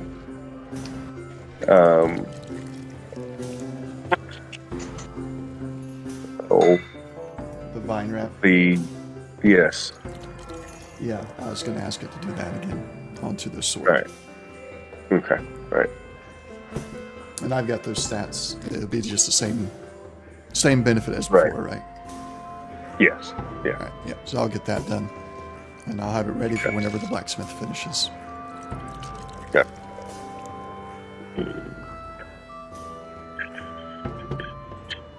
Alrighty. So there's that. Right, this is gonna pick in.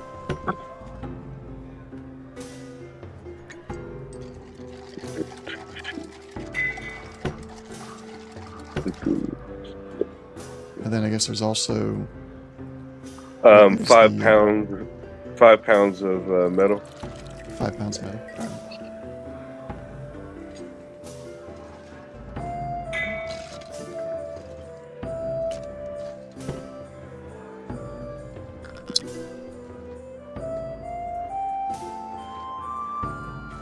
And what will the stats on that one be? Give me a second. Okay.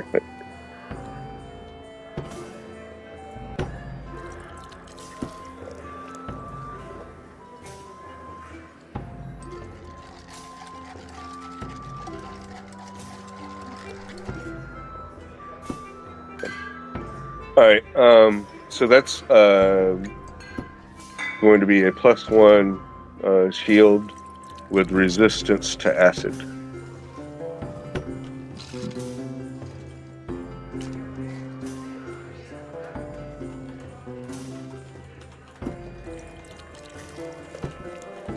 All right. I'll create that one as well, and get this one over to Banthor when it's ready. Okay. All right. That's all the questions I got. Alrighty. Anybody else? No more magical weapons. No more shard daggers. Just put in the helmet. I did say I would give the elemental essence shards. Oh, that's right. Would What do you got? What is that? Is that just in your inventory? Yeah, it's in my, Elemental essence or earth. Okay.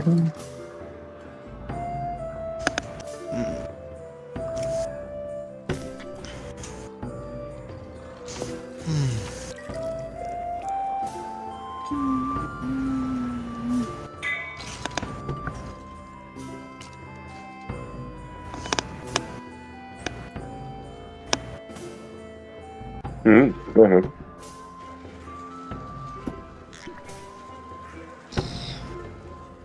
Oh.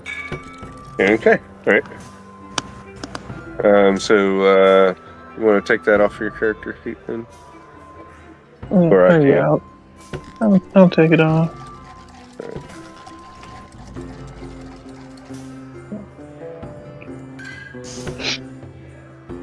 Yeah, I'll do that.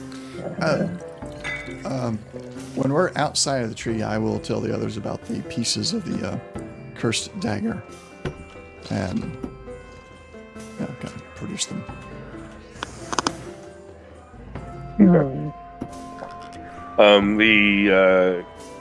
The corruption dagger broke into 7-8 pieces in the forge instead of like melting or anything like that.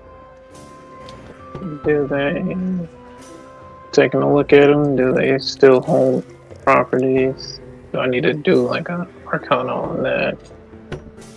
No, after looking at it for a little while, you can tell that the magical properties of the blade have been destroyed. The crack kind of centers around the emblem of the god of destruction that was put in the blade itself. I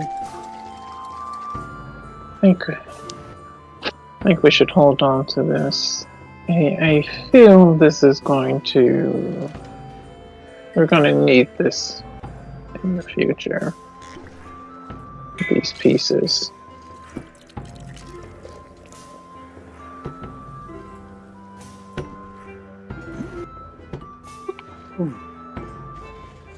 Let's see. All right. Alrighty.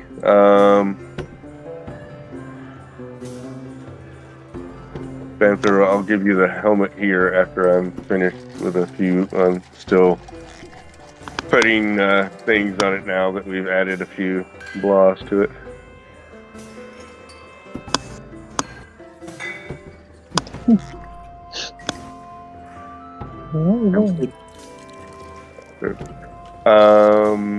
Let's see. Anything else before we meet up with the council? I think we need to let's do the meeting and then we can get into the other stuff. Because we're going to keep getting sidetracked. We don't get this to this meeting. Yeah. Okay. So, after about, getting close to an hour, people start to form up in front of the tree. Y'all come out. The 4 council members come out. Gorham looks a little worse for wear, but he's he's able to walk and such. They've healed him and they've removed the curse, but it's still a crippling wound, that kind of thing.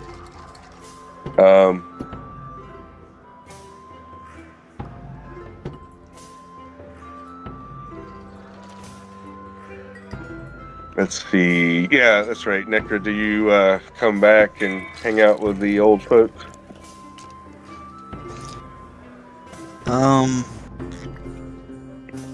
When everyone's gathering, Necra is sitting in one of the lower branches, just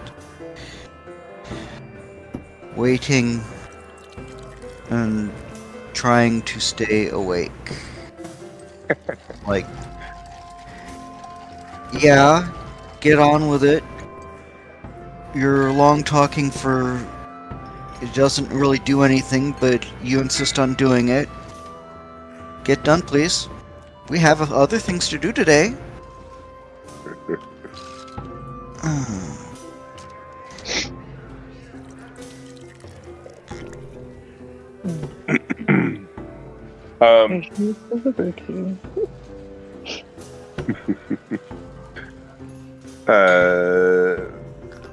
Stadler and Waldruff, Rayhorn and Gorman come to the front, and a lot of the village grove is here as well.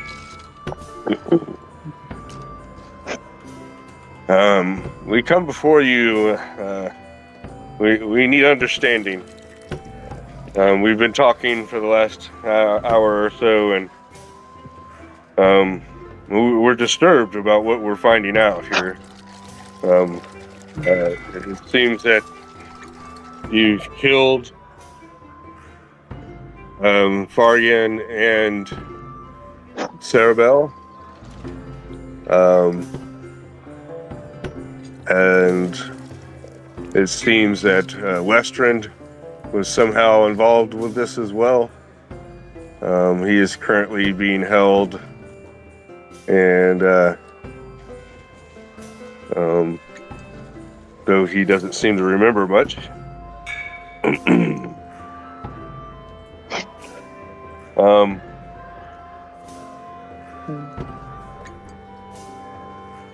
Alright. Gorman steps forward and says, I believe you, Kellum, said that you were defending yourself. We were. Can you go into more detail? Can you describe what was happening? Sarabella was attacking Ashura and the tree with lightning, so I pushed her into the furnace. You hear a gasp from the crowd as they learn that you have cast Sarabella into the furnace. Cast in the fire of Mount Doom. Right?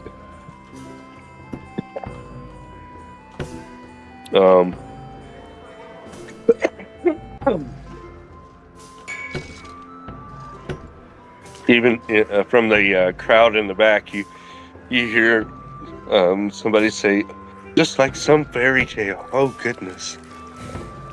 And murmurings go up. What brought her to attack you? Did she just... why would Sarabella do this?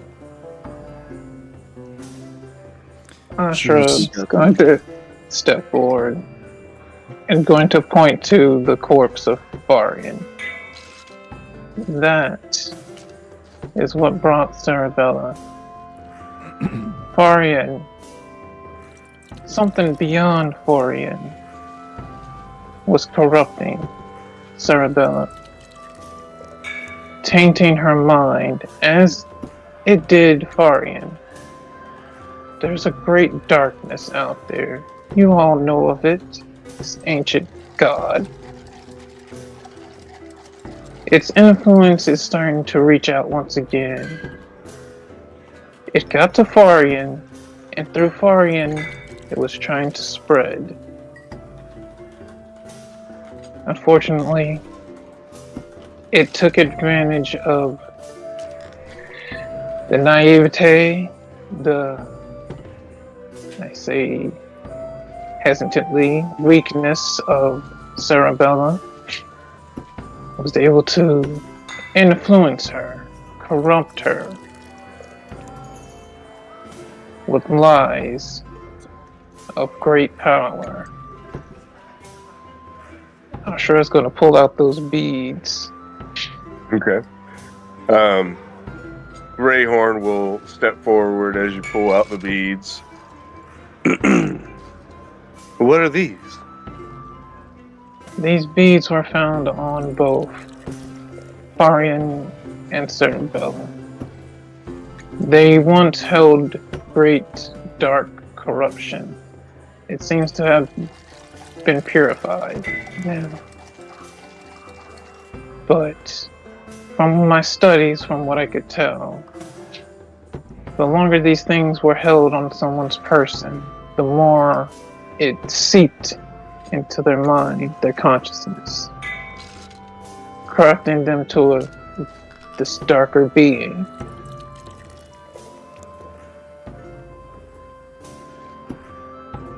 You don't, one of the nurses come forward, and she has a napkin, and she holds it up, and inside of it is 3 of the beads. She gives it over to you, and she says that some time ago Western had vomited these out, and such. I didn't know exactly what they were. I kept them. They seemed to be, but I didn't want to touch them, so yeah. You did good. It's good. She's gonna take those beads and look them over. Okay. It seems whatever they did to Western earlier, it seems to have cleansed these as well. These seem safe now. But it's good you didn't touch them.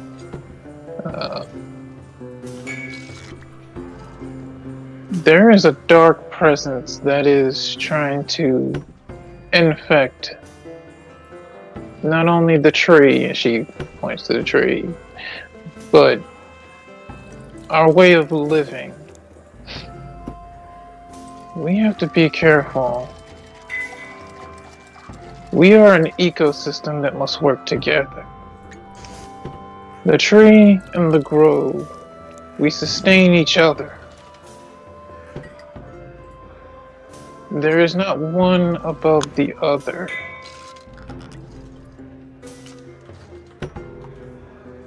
We felt the wardens were warned by the tree that something was going on. That is why we came back. When we confronted Cerebella and tried to talk her down, I tried to talk her down, Banthor, there was no reasoning with her.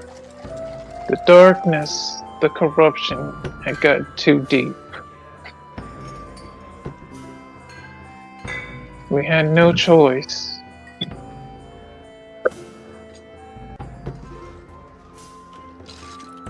It had to be done. Rayhorn says, you found some of these on Cerebella? Yes. What was left of it.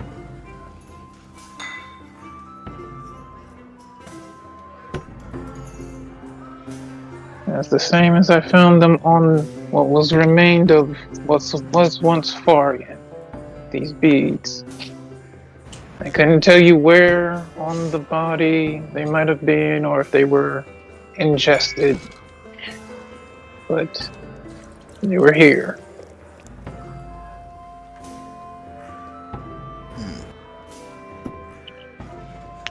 Rayhorn comes forward and says, well, 3 of those beads seems to have driven Western mad, at least enough to, attack you, Kellum. Or maybe it was the influence of the dagger. I believe the dagger had a lot to do with it. It too was cursed and corrupted.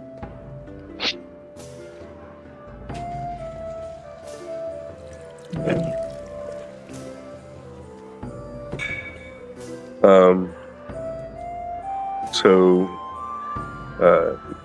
how many of these beads did Cerebella have? About 7. You get a kind of a a gasp almost through the crowd. Not really a gasp, just kind of like a, oh, like, ooh, goodness. If 3 did that to Western, what did 7 do to Cerebella, and such. So,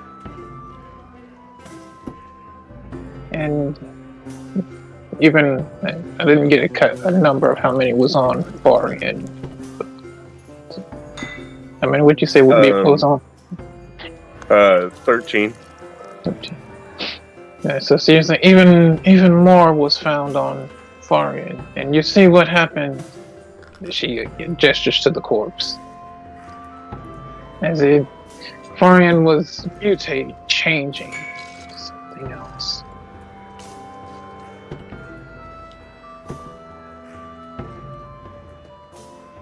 Seems like the more of these things, the worse it gets first.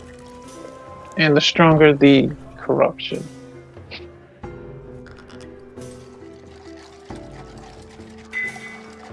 To Cerebellum, she sound...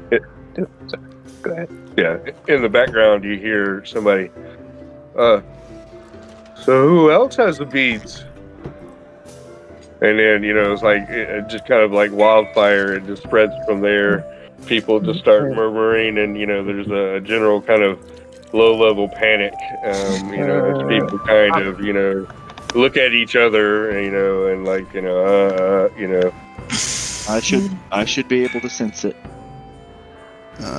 Don't Ashra puts her hand up, gets everyone's attention. This is not what's needed. This is what causes the issues. People starting to panic, people starting to get out of control. We need to keep things calm and collected. As far as we know now, we can sense any corruption. Now that we know we have these things, Banthor, the wardens, can be able to feel out these corruptions, and then we can purify them. There's no need to get alarmed.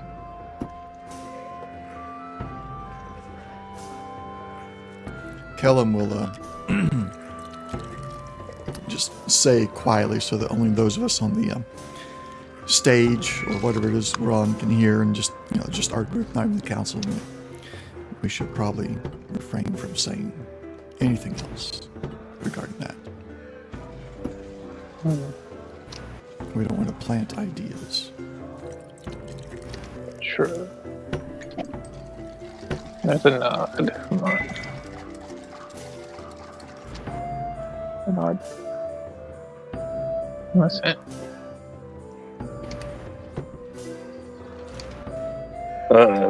Somebody in the back goes, I think you need to check Gimli. He's been acting crazy over the last couple of months and such.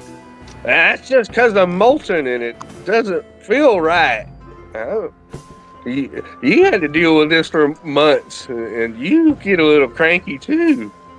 And people kind of bickering back and forth. You need to check her, and such. So exactly what I was trying to avoid. Yes. A little bit of a witch hunt, kind of, back and forth, and such. We are not going to put people on trial, and this is not a time to point fingers at people.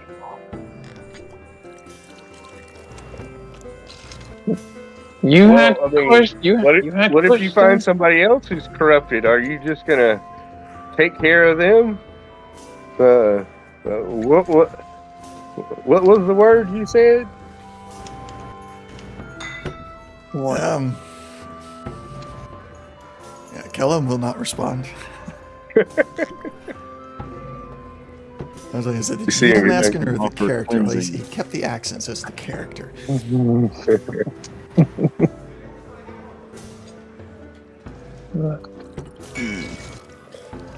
Again, kind of under his breath, since Ashura is kind of standing out in front, being more spokesperson, we should tell them that the council will decide who to bring to us if they want us to check someone out. We are not the police. It is the council's duty to handle political problems in the grove. It is the warden's duties to protect the tree and therefore protect the grove. We do not get involved with the politics. If you have concerns, you take it up with your council. Your council will advise with those of the tree, and we go from there.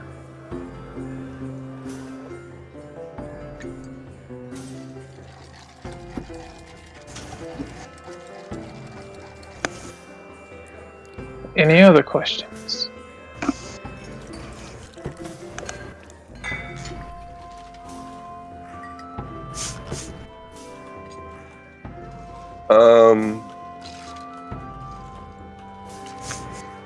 Necra, can you take possession of Maxie? Just a sec. I don't think so, but You mean the character sheet? Yep. yeah, I'm at full, so I don't think so. Yeah, if you don't have space, then you can't claim it. You need someone to claim Maxie? Basically, I was just gonna have Maxie be kind of like, a sidekick there. Oh, a sidekick to Necra. Yeah, just that. Mm.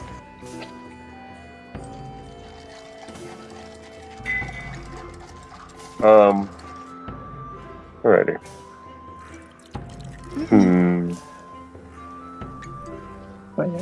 Asha's she's staring at everyone in the crowd, especially the council members, and she's looking.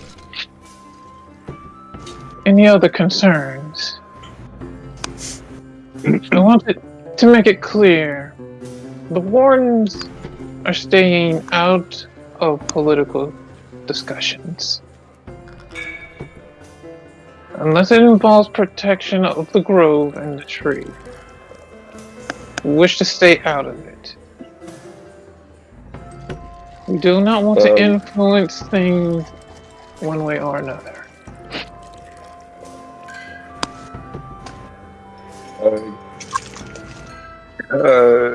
Let's see. Gorman steps forward and he says, "Kellum, you had made some kind of mention about your stations or something earlier."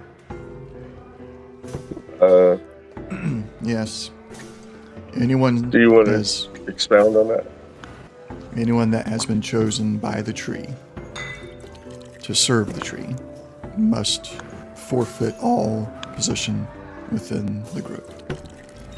We, as Ashura has said, we will partake in no political discussions or votes, and neither will we hold any political positions in the grove if we are servants of the tree.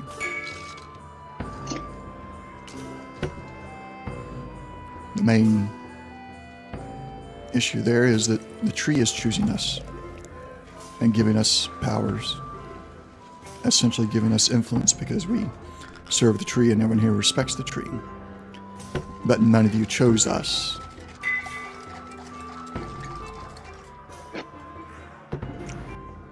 In a way, being a warden is its own position.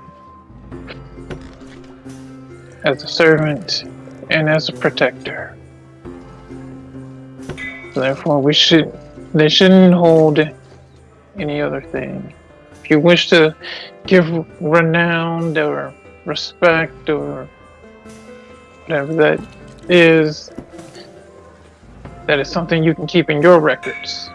But as far as positions,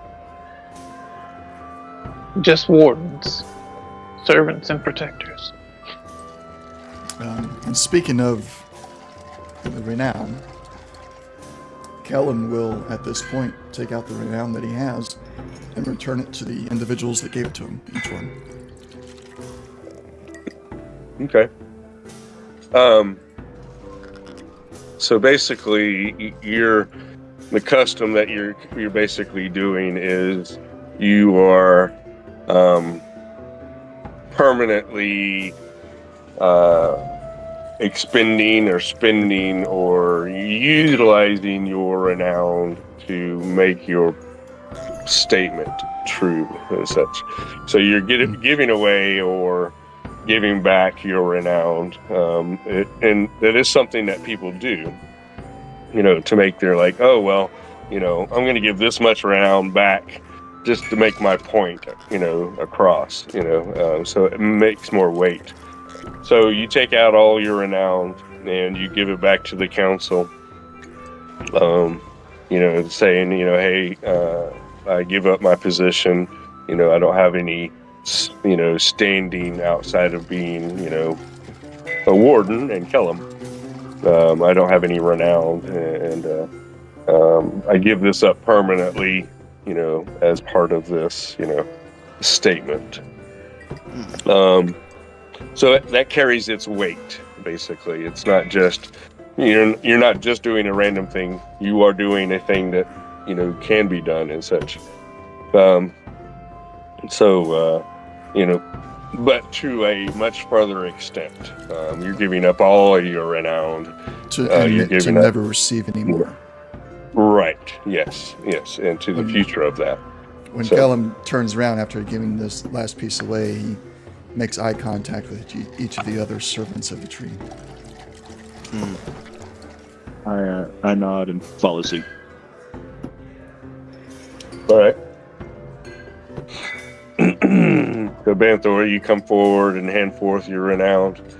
After a while, people are like, okay, so this is, just one of you has more renown than the average individual already.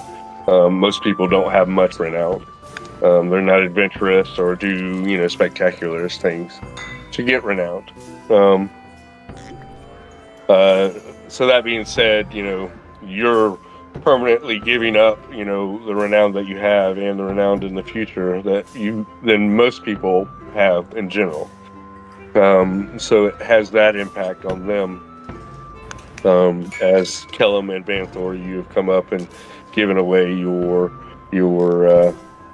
renown and such.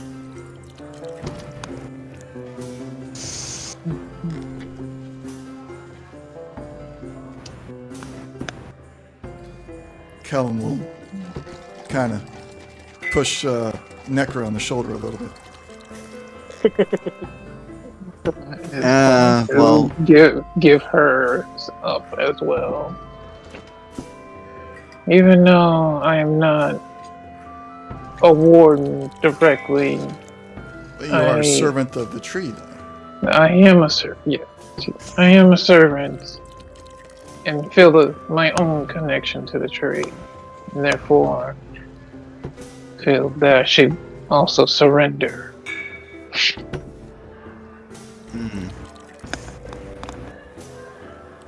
Well, and when Kellum kind of... I presume basically since I'm sitting on a branch, it's more like nudge to the knee or ankle kind of thing. It's like, and as Necro's shifting forms, because I was actually trying to type that out, the tokens of renown just kind of drop. Just not saying anything, not like gesture, but like just they drop out of the cloak and are just there. So just real quick, out of character, because I think I'm having a communication misunderstanding with Ashura. So Ashura, you've been saying wardens. I thought when you were saying wardens, I thought you were just kind of also inferring the whole idea of like servants of the tree. Were you specifically talking about the wardens as the subclass of the servants? Yes and no. I was like, yes, the warlocks, but also the herself and Necra too. It's like we are, like the tree is speaking directly to us, but you, as wardens, have more of a connection than we do. I think that Because you have connection is more just in the power part of the warlock spells, but not necessarily in the communication side. Unless I've been completely misunderstanding that. I think we all have the same level of communication with the tree. I've been able to talk to the tree when I meditate. Or he's always had that connection with the tree. I don't know if it's, on the warlock side. Or the Even, druid side. even before, I think that's more the druid side. Yeah. That was kind of established since the beginning. That you've had a deeper connection with the tree. But yeah, Right. So, I stand. I would correct myself. Yes, as all of us as servants. okay. All right. I just want to make sure we was on the same page there and that wasn't misreading things. Right. Yeah. That's no problem. We clarify. Cause she's saying we're servants and protectors is what she's saying. We don't just serve the tree, but we are protectors of the tree, and therefore protectors of the grove. The tree is the grove is the tree. And that's why she's like, it's an ecosystem. Yeah. So outside influence. However, if we just have a regular old theft or just regular crime in the grove, not our business. That's the council. That is the council. Anything internal is the council to do. But external dangers, anything like that, is when the wardens or the servants get involved.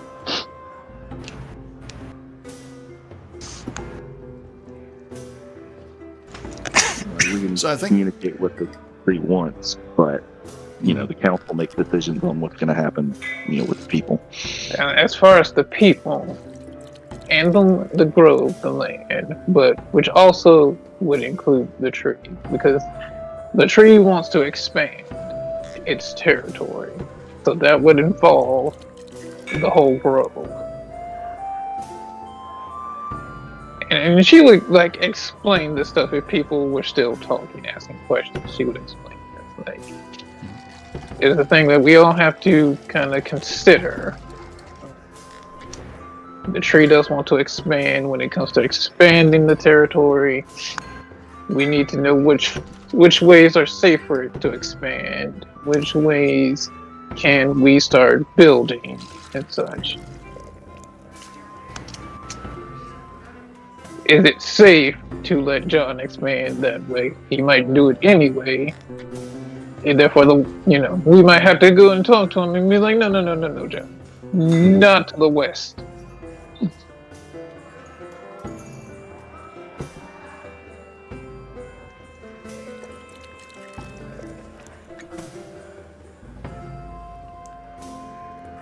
What will you do if you find someone who is corrupted with these beads or something else? Gorman asked.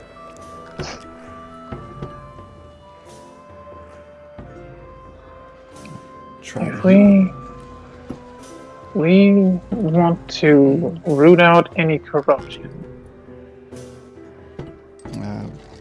My hope is that we can purify. And I don't mean we as I mean all of us as a community would want to help anyone who's in distress. If we find signs, then we work together, as we should. If the corruption, these beads, become a hostile threat to the grove, then I would expect the grove to respond, as it should.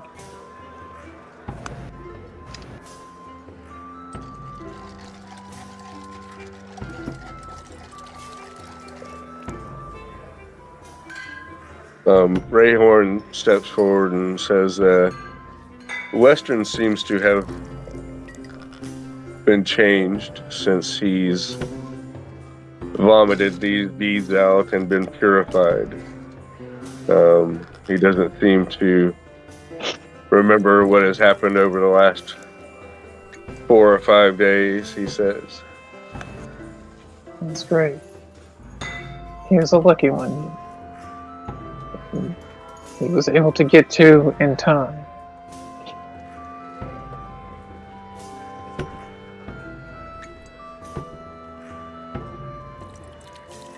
It's much to think about.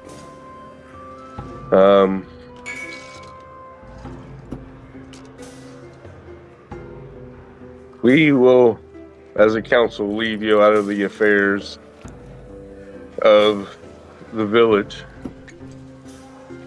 and try to only concern yourselves with issues that deal with the tree or the grove itself.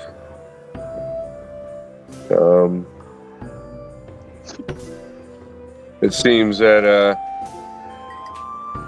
even the most delicate of us can be corrupted by power, and that was why we need to delegate it more instead of having it centralized.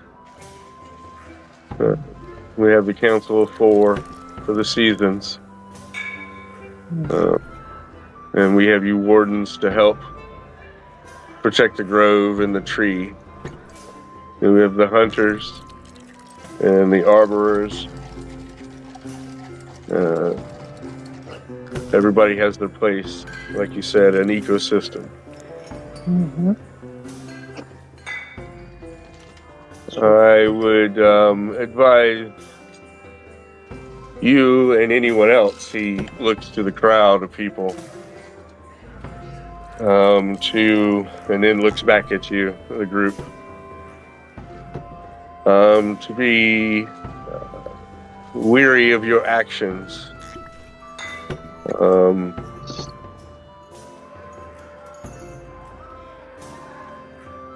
The whole thing with Cerebell is kind of concerning.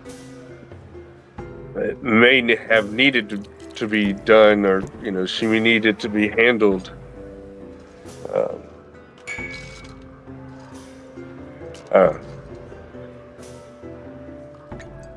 I guess part of the fear. I'll just say what it is. The fear might be that you would abuse your power and kill someone else. So think about what you do next time you have an issue with an individual of the Grove. Cerebella was try one of not us. We have to police our own. We have not done anything to the other who was corrupted. He did try to attack me, but I made no action against him. This is true. Unless you actually physically attack me and I am unable to disarm you, I have no reason to bring force against you. I do not command you. I hold no influence over you. You are not a servant of the tree. If you become a servant of the tree, and you act against the tree or against the grove, then the rest of us would stop you by whatever means is necessary, just as we did with Cerebella. But we have no right to do that against anyone else unless it is truly a life or death situation.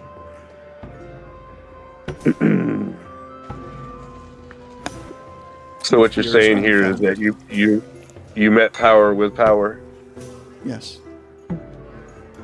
What we're saying here is that we tried to deal with the situation. We tried to talk her down, reason with her, before she could influence anyone else. We did what we thought was best with the options that were laid out before us.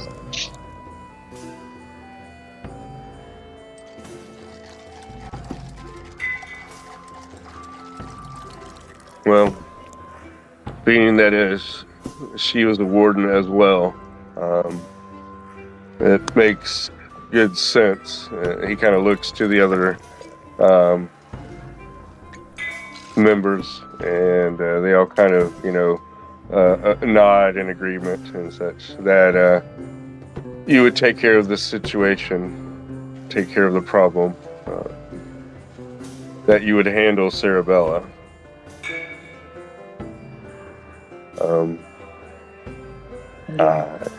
I would just ask that you, of course, handle normal individuals, or I don't know.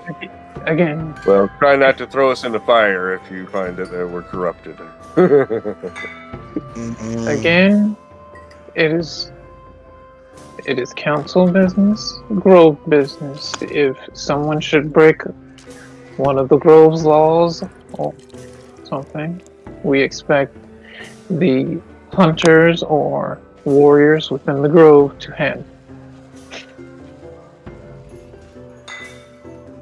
And again, you already have evidence that we will not take hostile action against those that are not servants of the tree without due cause. You have that evidence already. Yes, and it is because of these things, your actions, today and previous, recognizing Cerebella's actions over the last week, and putting these things together. These are the reasons why we haven't done anything against you for killing Cerebella. Because it wasn't murder, it was self-defense, and it was for the tree. For the grove. Or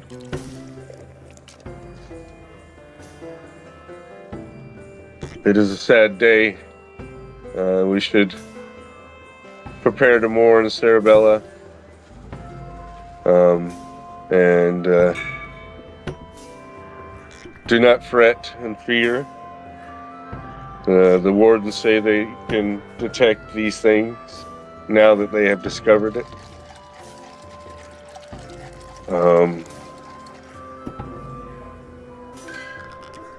There's a dark day ahead, and we should spend some time thinking about the influence that Cerebella had, and what we need to do to change those things. Those ways that she had started. Maybe. Well, what is your opinion, wardens? She almost started a religion, I guess? Almost a worship of the tree? Is that is that wrong of us? We would have to consult with the tree to be sure, but I believe it is. As we've said before, her goal, while she initially said it was for the tree, she eventually revealed that it was for her own gain, for her own power. So for the time being, I would say anything that she initiated, abandon it. Yes. Is this matter resolved? Because we do have other issues we need to look into. Actually, is when they asked that, and everyone like, well, everyone was kind of worshiping the tree to a lesser degree before that.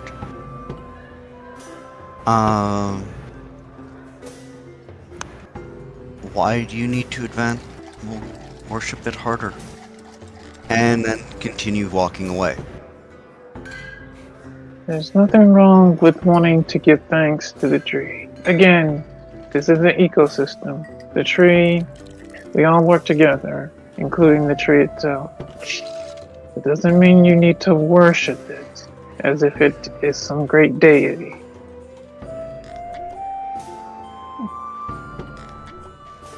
There's nothing wrong with giving thanks and showing appreciation. As would you show your neighbor for helping you. Just be careful that appreciation does not change to something else.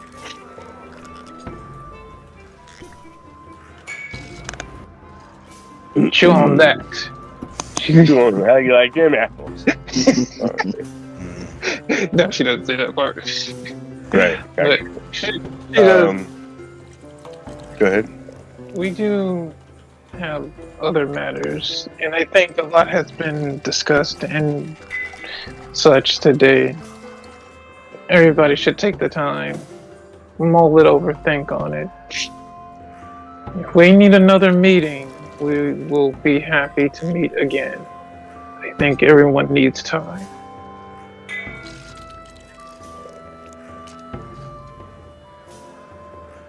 Yes, we have many things to discuss past this as well. We, of course, may want to get in touch with you again, and, you know, maybe to know your plans.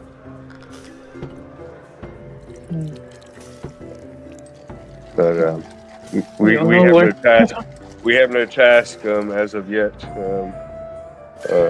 I think we're just going to deal with the aftermath of Cerebella and, well, I guess her cult.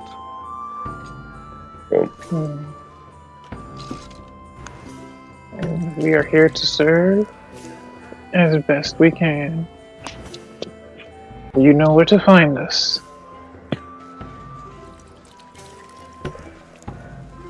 Alrighty.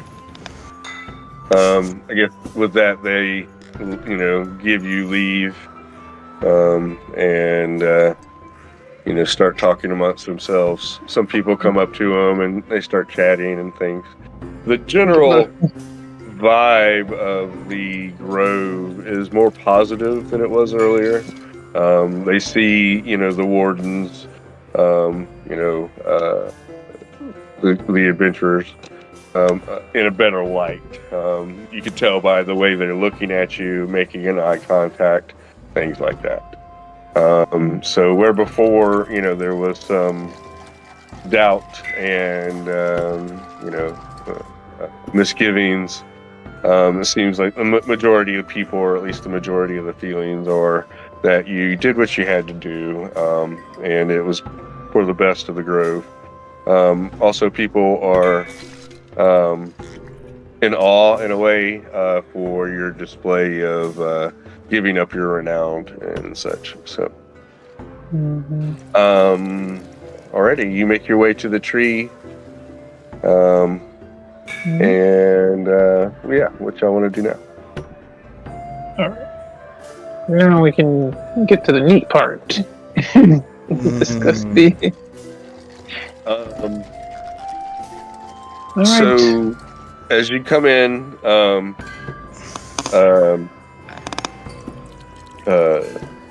Manicore is kind of sitting there waiting at the tree. As y'all start to file in, he'll file in as well. A table is set in front of you.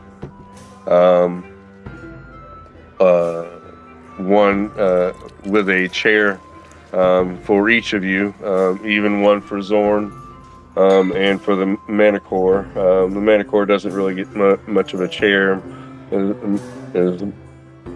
as much as it is just kind of a nest or a space. The Manicore is like, "Oh, you want me in here too?" And Jade pipes in, "Well, the tree has made you a warden. You are well within your rights to sit here and help with the decisions."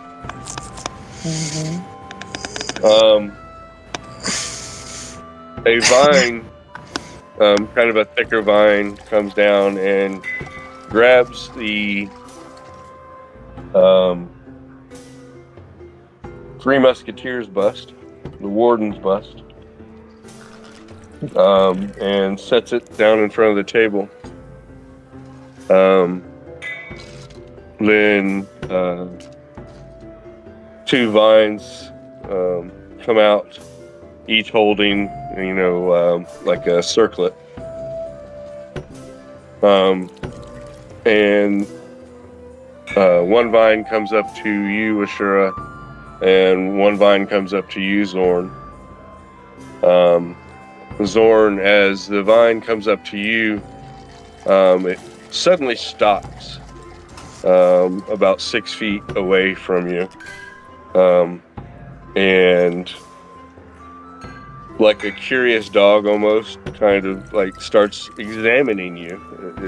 It almost as if this vine has a face or an eye, as it is looking at you, scanning you. You can almost feel it. And then it retracts from you. And the vine pulls away before this circlet is brought all the way towards you. Ashura, the vine brings this circlet to you. It's a green circlet, not unlike the ones that Banthor and Ashura, Banthor and Kellum wear. It seems that the tree is offering you a warden position.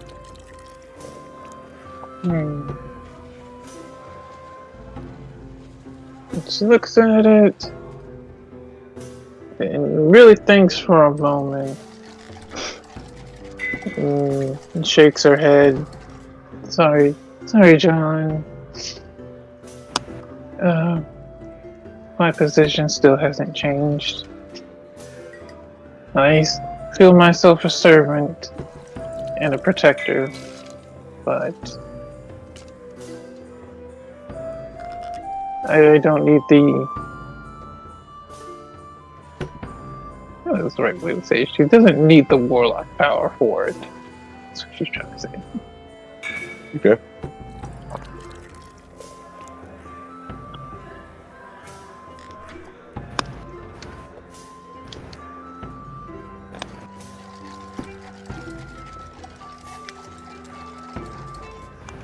Yeah. I'm still going on the same path of straight sorcerer.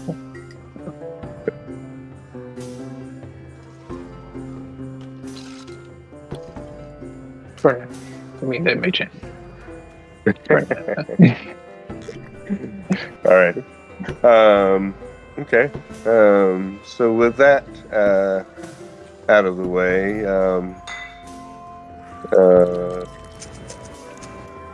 or at least somewhat out of the way.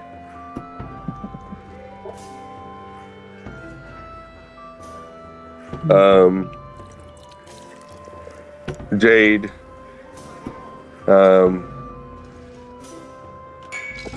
says that John wishes to pick more trophies to put on his shelf.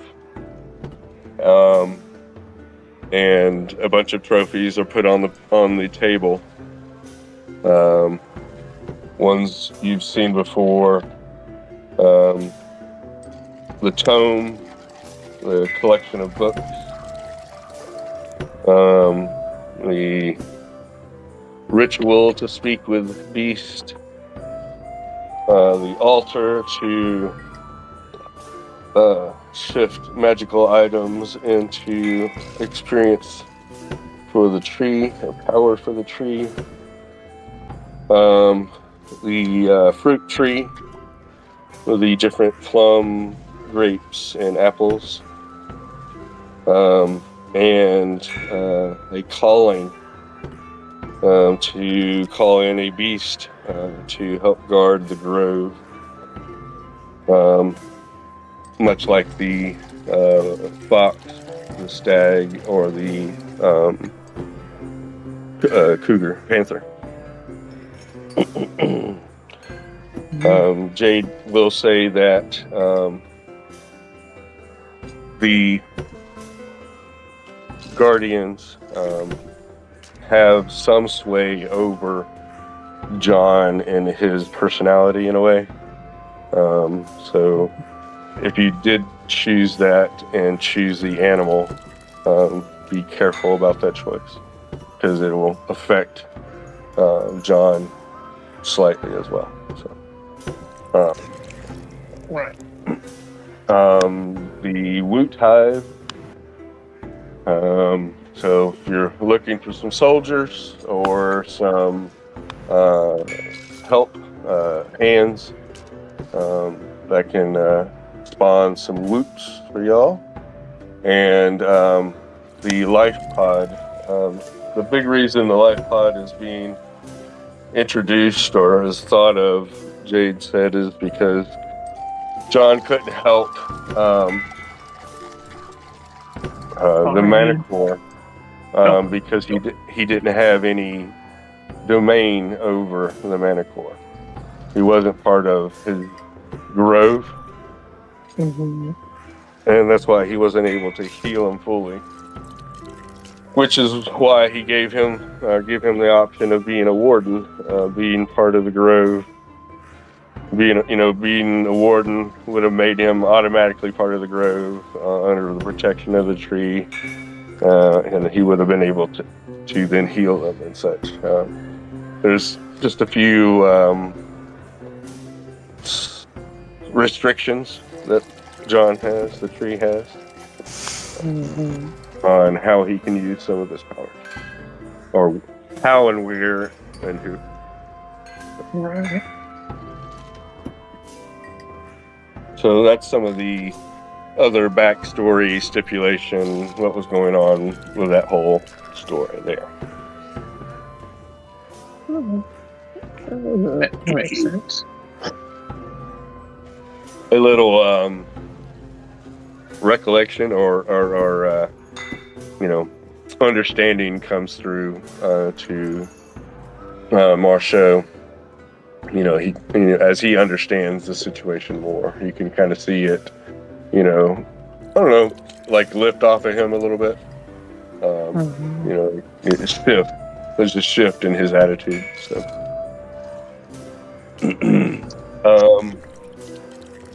okay, yeah. So the medical pod would be able to, the life pod, excuse me, would be able to use to analyze creatures.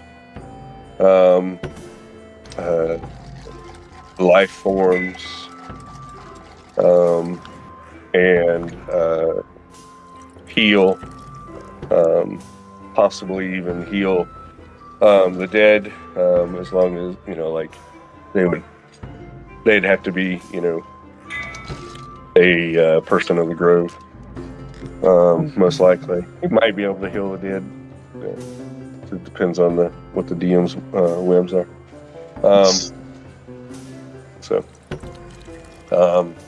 And I think those are all the trophies. Yeah, the collection of adventures, the Book of Wisdom, Ritual of Beast Speak, the Fruit of the Tree, the Calling to the Beast, the Altar to the Tree, the Woot Hive, and the Life Pod. You forgot the workshop. Would y'all like to make your choices on this, or would you like John to do this, or combination thereof, or? You forgot the door to the workshop. Upgrades. Oh, yes, I'm sorry. And the upgrade to the workshop. Thank you. I mean, again, if we're sitting discussing it, again, Ashura would put her choices out there, which, workshop, wisdom, Book of Wisdom, and the collection.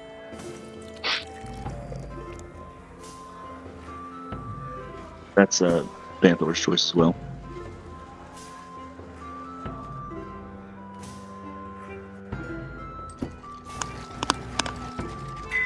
Is there anyone against these 30 choices?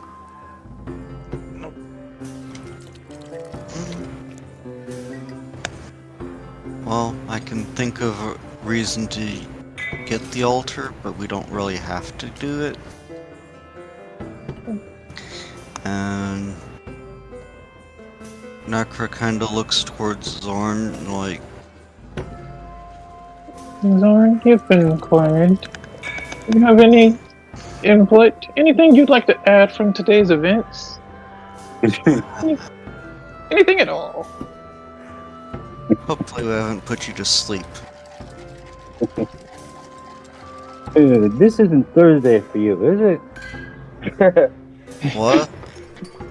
No. This is not a typical Thursday. This is a typical Monday. Let's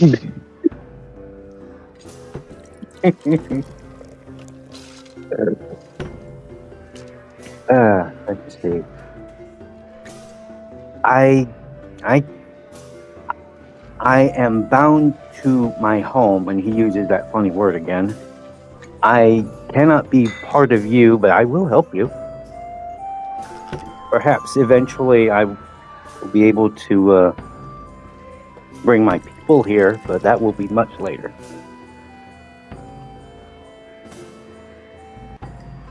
I do want to properly welcome you here to the grove, to the tree, and look forward to getting to know you.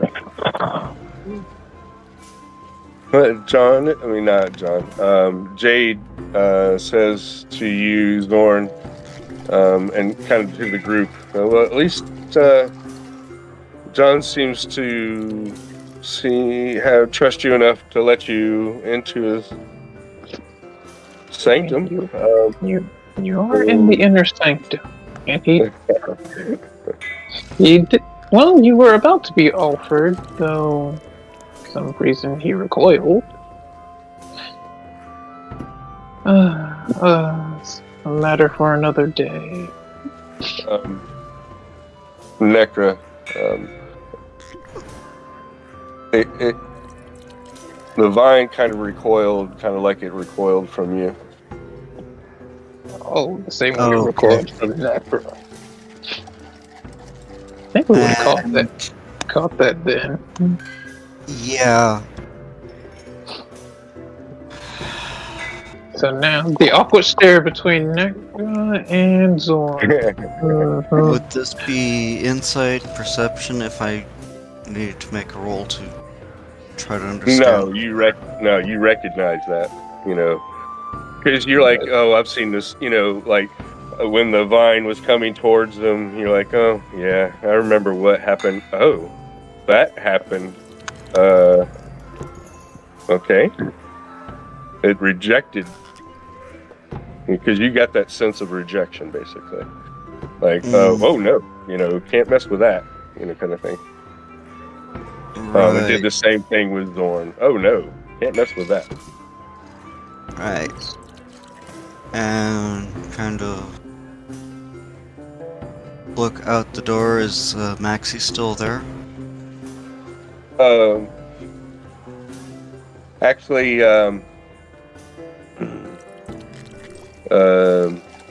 you get up to go look if Maxie is outside, and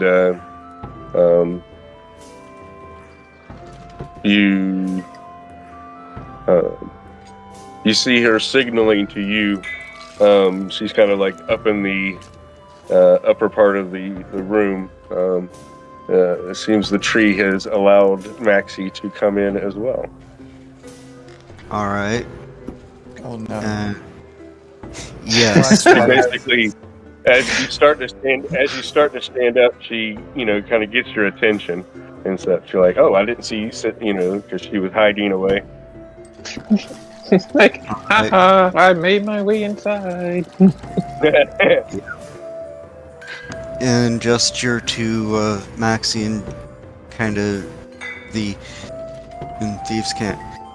Might want to take a good hard look at our new friend's eyes.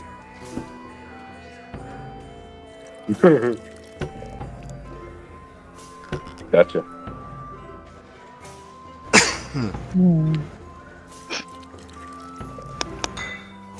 And then, of course, also, of course, this might have more to do with being something like a warden for something else. And then just kind of lean back. Lean back. Lean back. So with the warden statement, did you just thief cant that to her, or? Yes. Okay, all right. I don't want to bring it up Right. directly, because for one Yeah, thing, that's trying to... Yeah. Okay.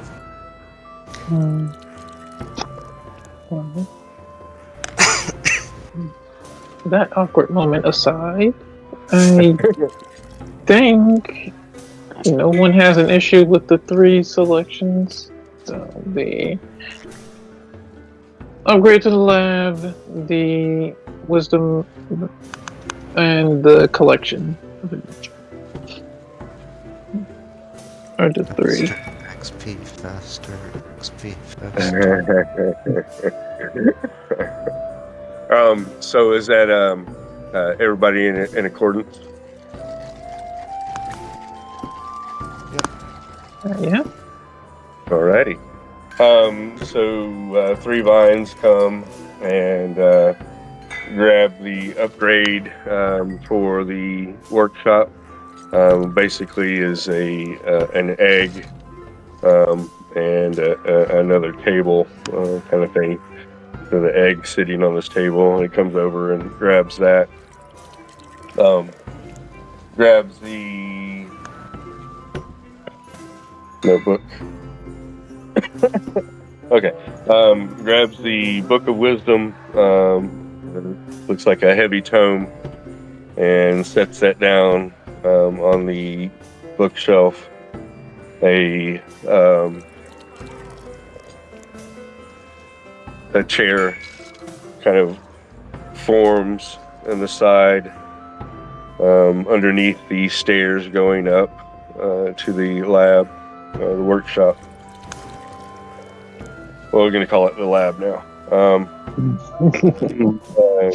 Going up to the lab, and this has a little shelf with this book sitting there, this tome, a large tome actually, and a little reading light and such. So you come and read here in the tree for your day, and receive your wisdoms. And then picks up the collection of books and sets that on the shelf as a trophy.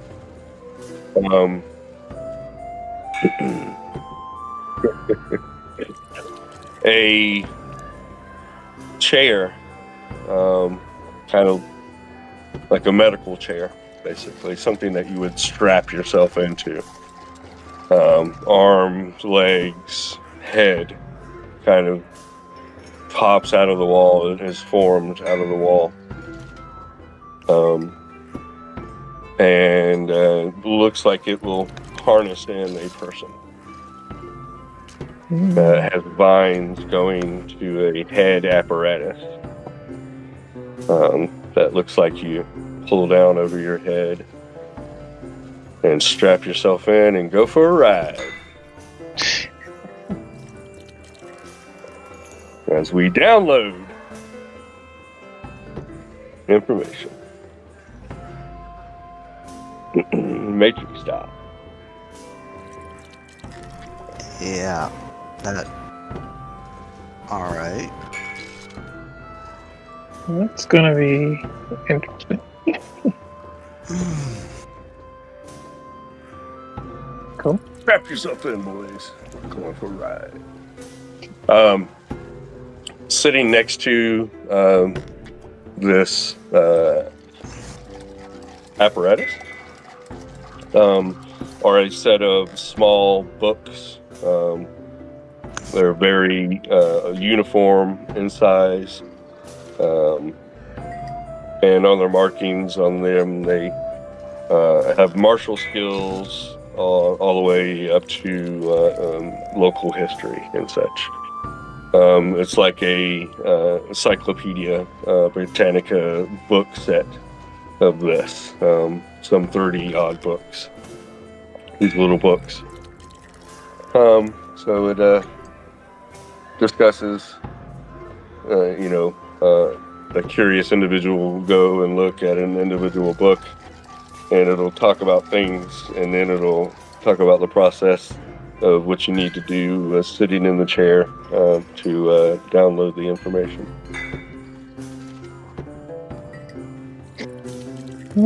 Is this a Matrix thing? Yes, it's kind of like, yeah. So there's a book, there's written stuff that you need to kind of go through and stuff and tag, basically, like, oh, that information, this information.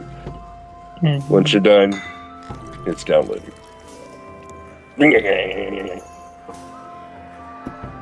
So you can take the books with you, do your studies, come back, download.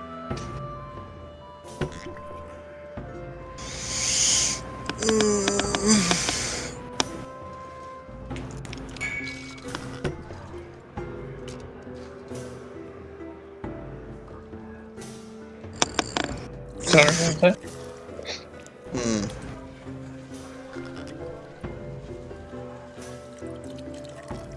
Just checking the message. Any questions about these 3 upgrades? Jade goes, ooh, okay, and you can kind of see her belly just kind of get big a little bit. Well, I guess I have something to take care of here, and she kind of blushes a little bit and walks away, and kind of curls up in her little cove area there and such, and kind of just throws the cover over her head and snuggles away for some privacy, it seems, and such. The vines come down and kind of, make a little curtain for her. Ugh. She's She's gonna go nest up. So. Alrighty. You hear banging and clanging, as all this is kind of calmed down up in the lab, sounds like construction work is going on. You also hear the banging and clanging that went along with the artifact from earlier. Okay, so that's taken care of. Anything else that y'all like to do? Any future thoughts? Do y'all have some counsel that y'all would like to talk about? It is 10:53 in IRL. Yep. I guess we could, what's our next step? Are we returning back to the city? Undead City? Head back to the necropolis is what I was hoping for, yes. Of course, somebody might want to waylay us on the way again for the 5th time. I don't know what you're talking about. I don't know what you're talking about. Yeah, I'm rather tempted next time we see a kobold, or especially a green one, see how well they like ice arrows.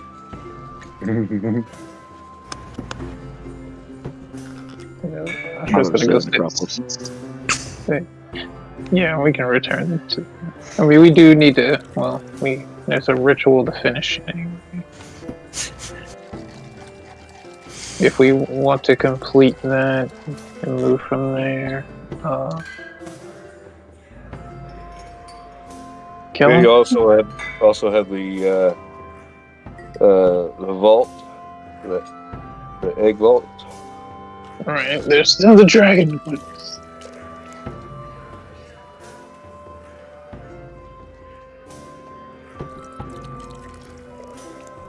And I'm not gonna waylay you with the sumac on your way back to the city of the dead. I would never do that. Look, isn't Sumac, wasn't he taken care of anyway? The sumac are the green guys. Oh, the group. Oh, that's the whole, not the one specific. Right. Yeah. That was just the locutress.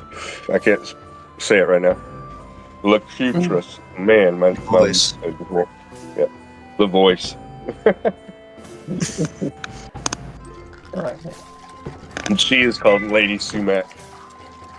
The one who knows all. Or sees all, excuse me. Still don't like her, but she'll be dealt with eventually.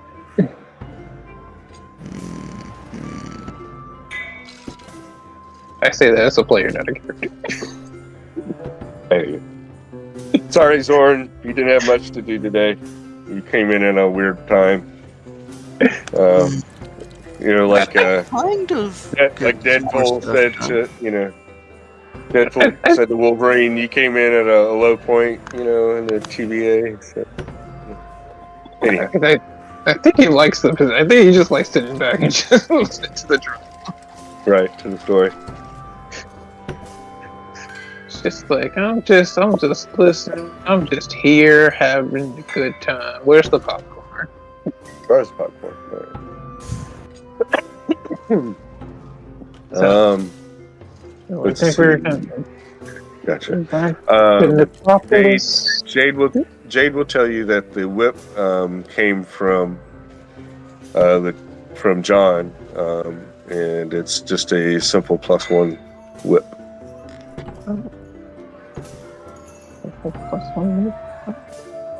And you'll sit down. Anybody want to use a whip? If not, I'll return it to John.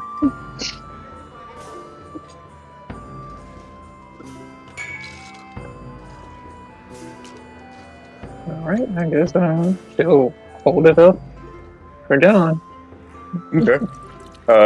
He, sends a little vine down and collects it, and pulls it up. And just to get it out of the way, part of the laboratory is that you get one identify at the lab per day. So if you wanted to take the studded leather. Hi, everybody. He had to go. Okay. Yeah, I'll take it up there and have it checked. Okay. So it was a glamored studded leather. So it was a +1 studded leather that could change the outlook of it. Change the So- so. Yeah, change the appearance of it. Yeah. Does it retain any properties, or is it too messed up? Yeah, I mean, it just looks like the armor itself. It doesn't look like anything. Okay. So, Then she'll just leave it up there for it can be like reused material. yeah, Basically, studded. giving it back to John, so we can reuse the material. Right.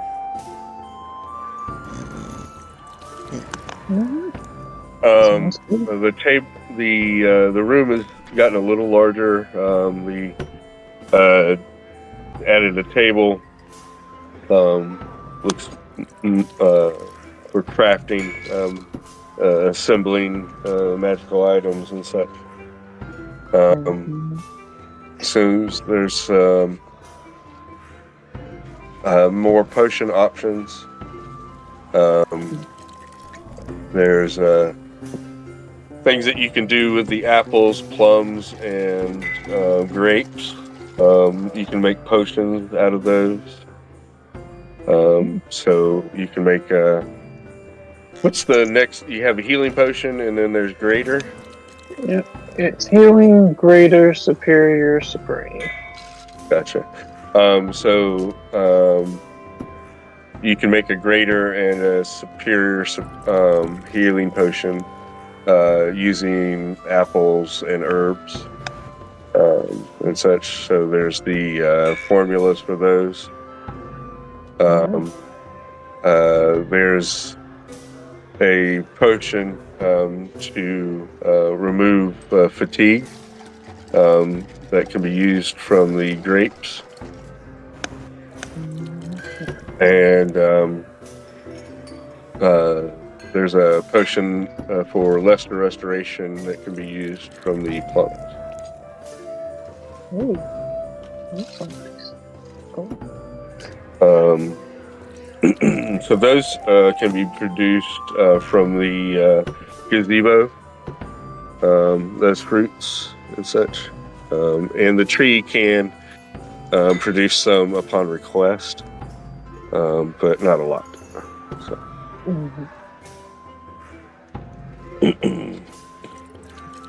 It might be able to produce enough to do one potion once a week or something. For one thing, so like give you enough. Yeah, like I'll give you five apples, and that's enough to make a potion, or 5 bushels of the grapes, so on and so forth.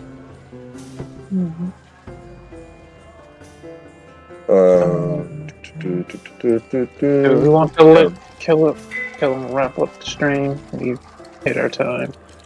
Yeah.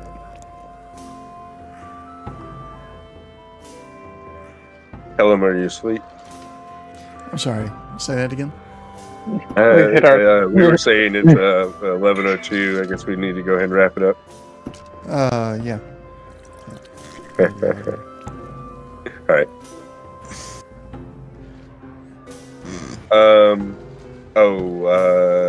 And we got 2,000 XP for the day. 2,000. No tax for the warden. 2,000. Somebody let Zorn know? Yeah. Yeah, because Zorn will actually... I don't know if Zorn put his XP on from last time, so... I need to make a note. Remind Zorn to put some XP on his character. 5,000